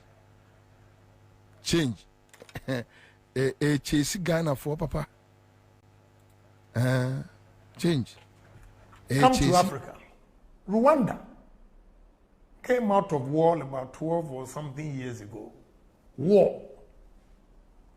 And now Ghanaians, we are not ashamed to refer to Rwanda, Kagame, when you go there. It's all because of discipline. Okay? Strong-hearted person who loves his country, who is honest, who is patriotic, that will say that this is the way Ghanaians will go. Look, I'm telling you, the situation we are in now, Ghanaians don't need change. Change needs Ghanaians. Repeat that, please. So, and Ghanaians don't need change. Ghanaians don't need change. Change needs us. It means that we've gone past change. The situation is worse. That the change itself now is saying that please come and let me change you. Yes. And when we talk to people, they all admit that we need change. Let me give you one example yesterday. My senior brother from my constituency, who was a bishop in the Ghana Armed Forces, came to me, talking to me, take your time, this and that, your time will come. And I told them, Bishop, you know what? All of you are part of the problem. I am part of the problem. You are part of the problem. You don't want anybody to crack the whip. Oh, leave it to God. Oh, nyamibeye. The person has made a mistake. You need to punish him to correct him or to serve as a deterrent. Ghanaians will come back. You have a priest coming to beg. You have a chief coming to beg. You have your relatives coming to beg. Did anybody beg Lee Wanju? Did anybody beg Kagame that they are doing well? So we are all part of the problem, Bishop. You are coming, come to Africa. Rwanda came out of war about 12 or something years ago. War. And now Ghanaians, we are not ashamed to refer to Rwanda, Kagame. At this point, listen, change need Ghanaians. Meba, hello? Hello? What funny form? My funny form. Allah. Now, where offer say? If I don't want 500. Hey, everyone.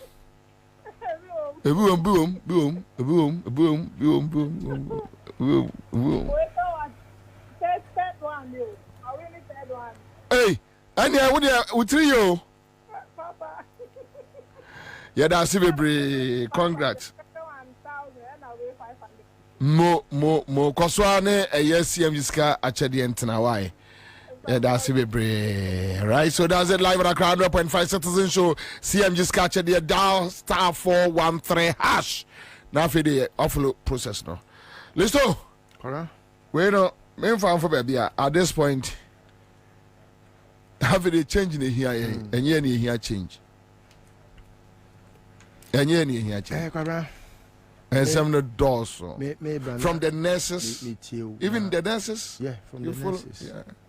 even before the nurses, your preamble was also powerful enough.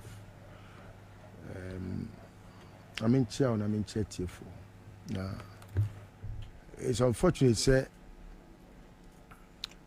I say we always discuss problems and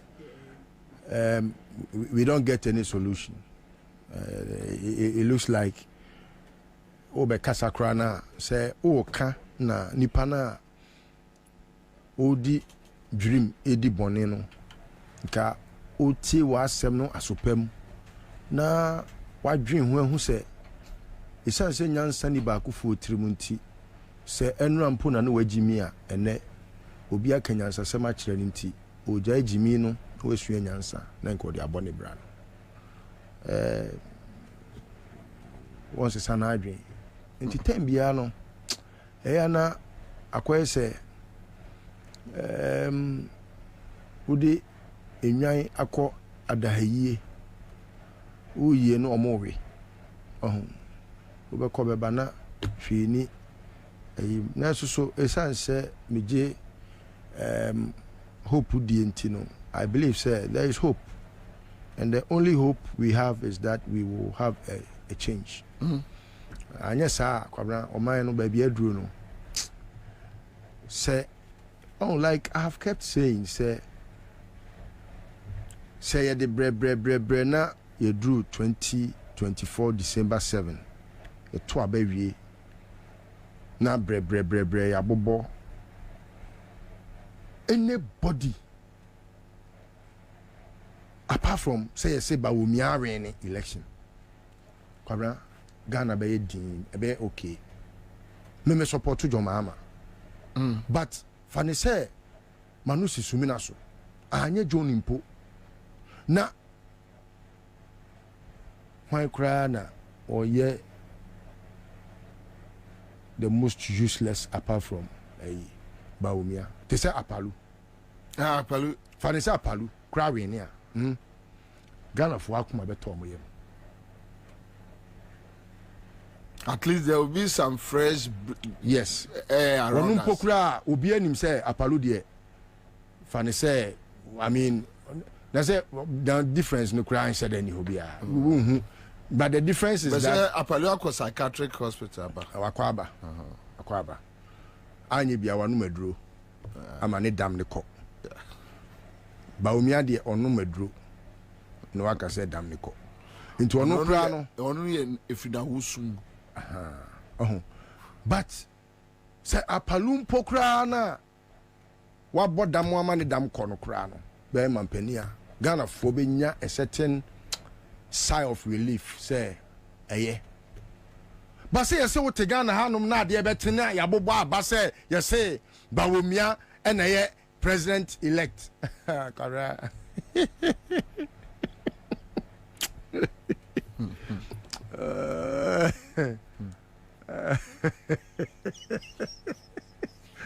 Ghana be hero enyire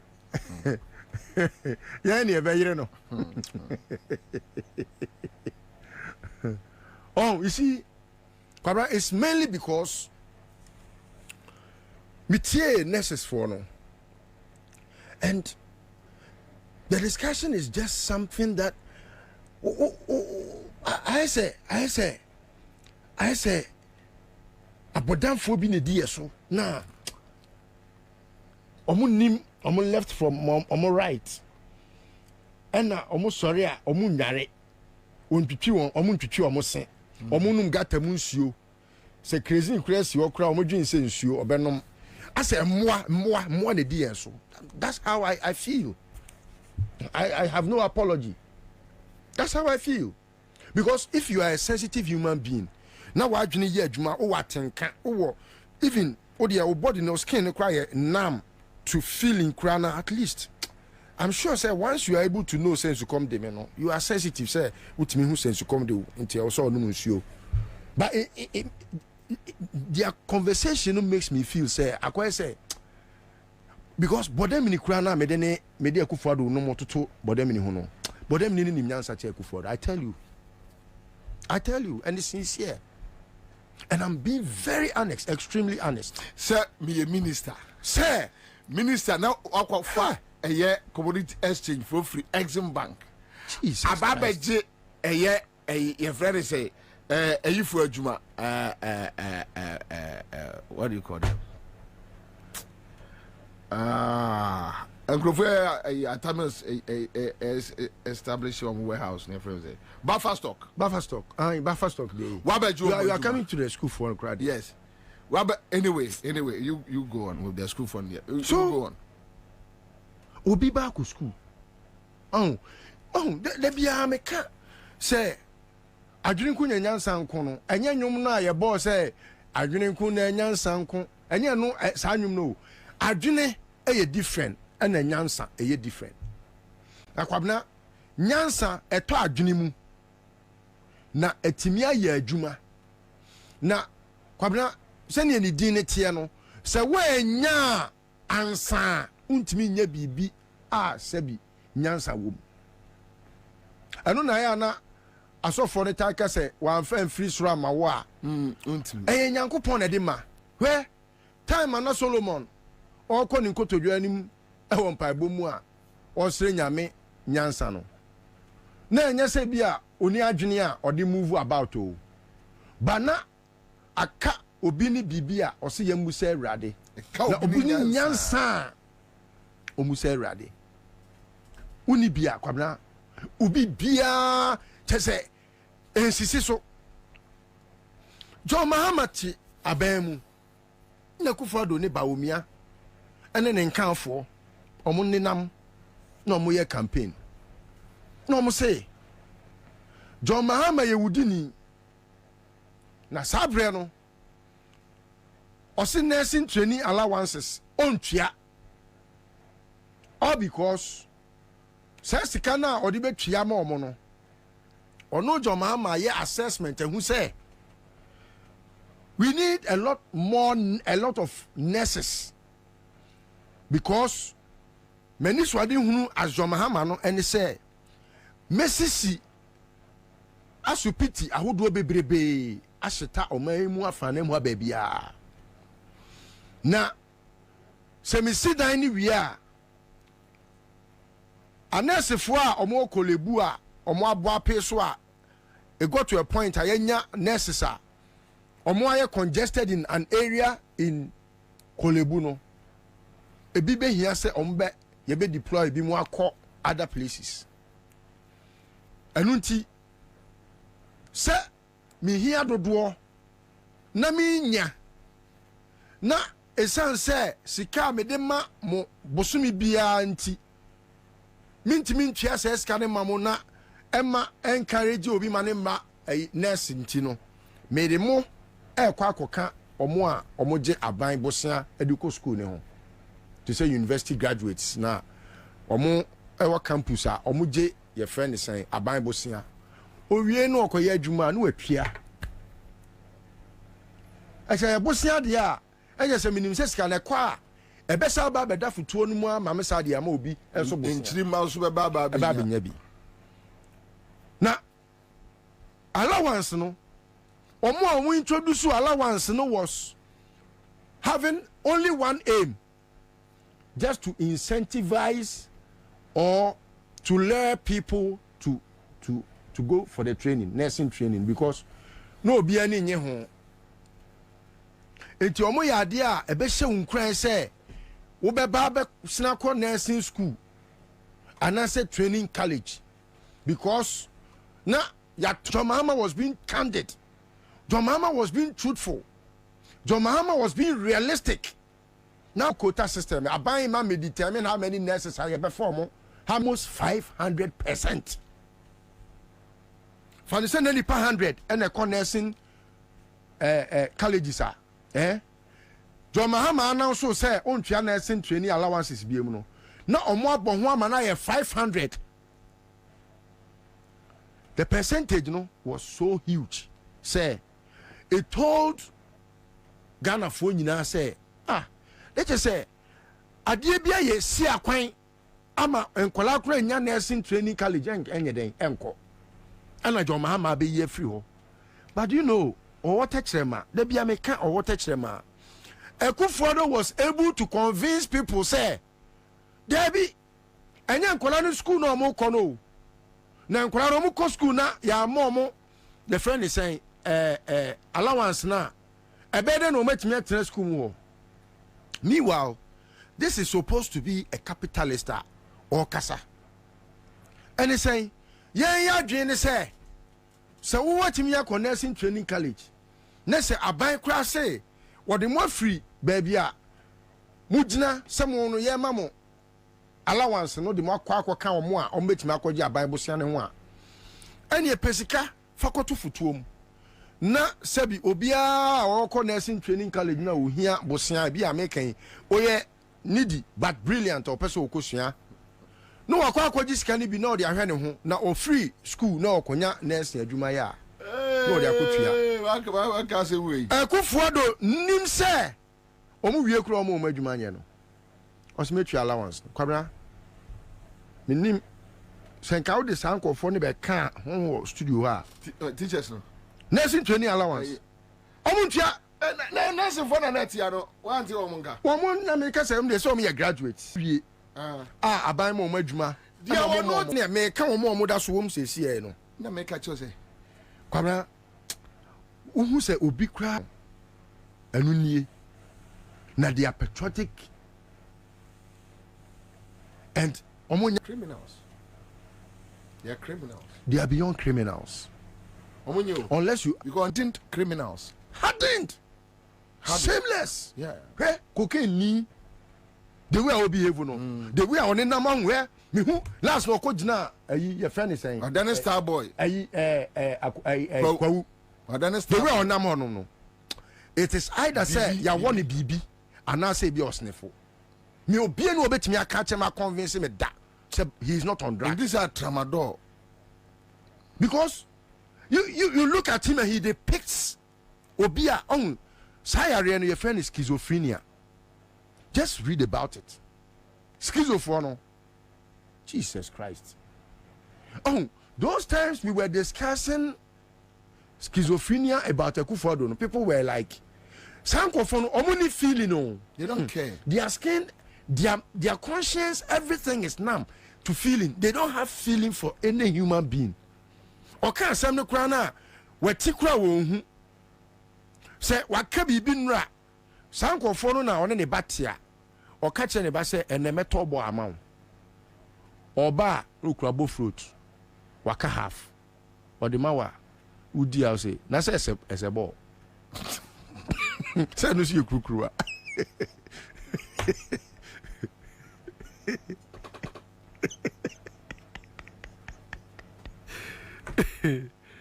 Oh.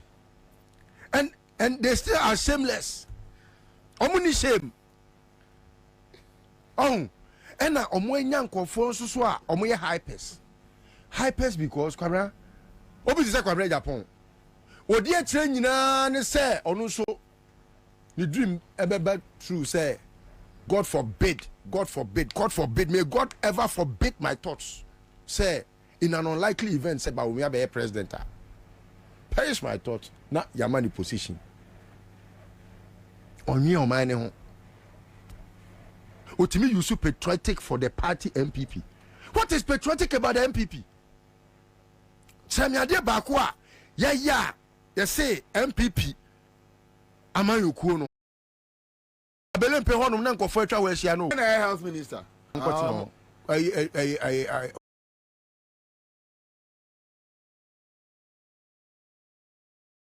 yes na kan sasa na and I'm sawa brain drain ojo bantama be brain tiase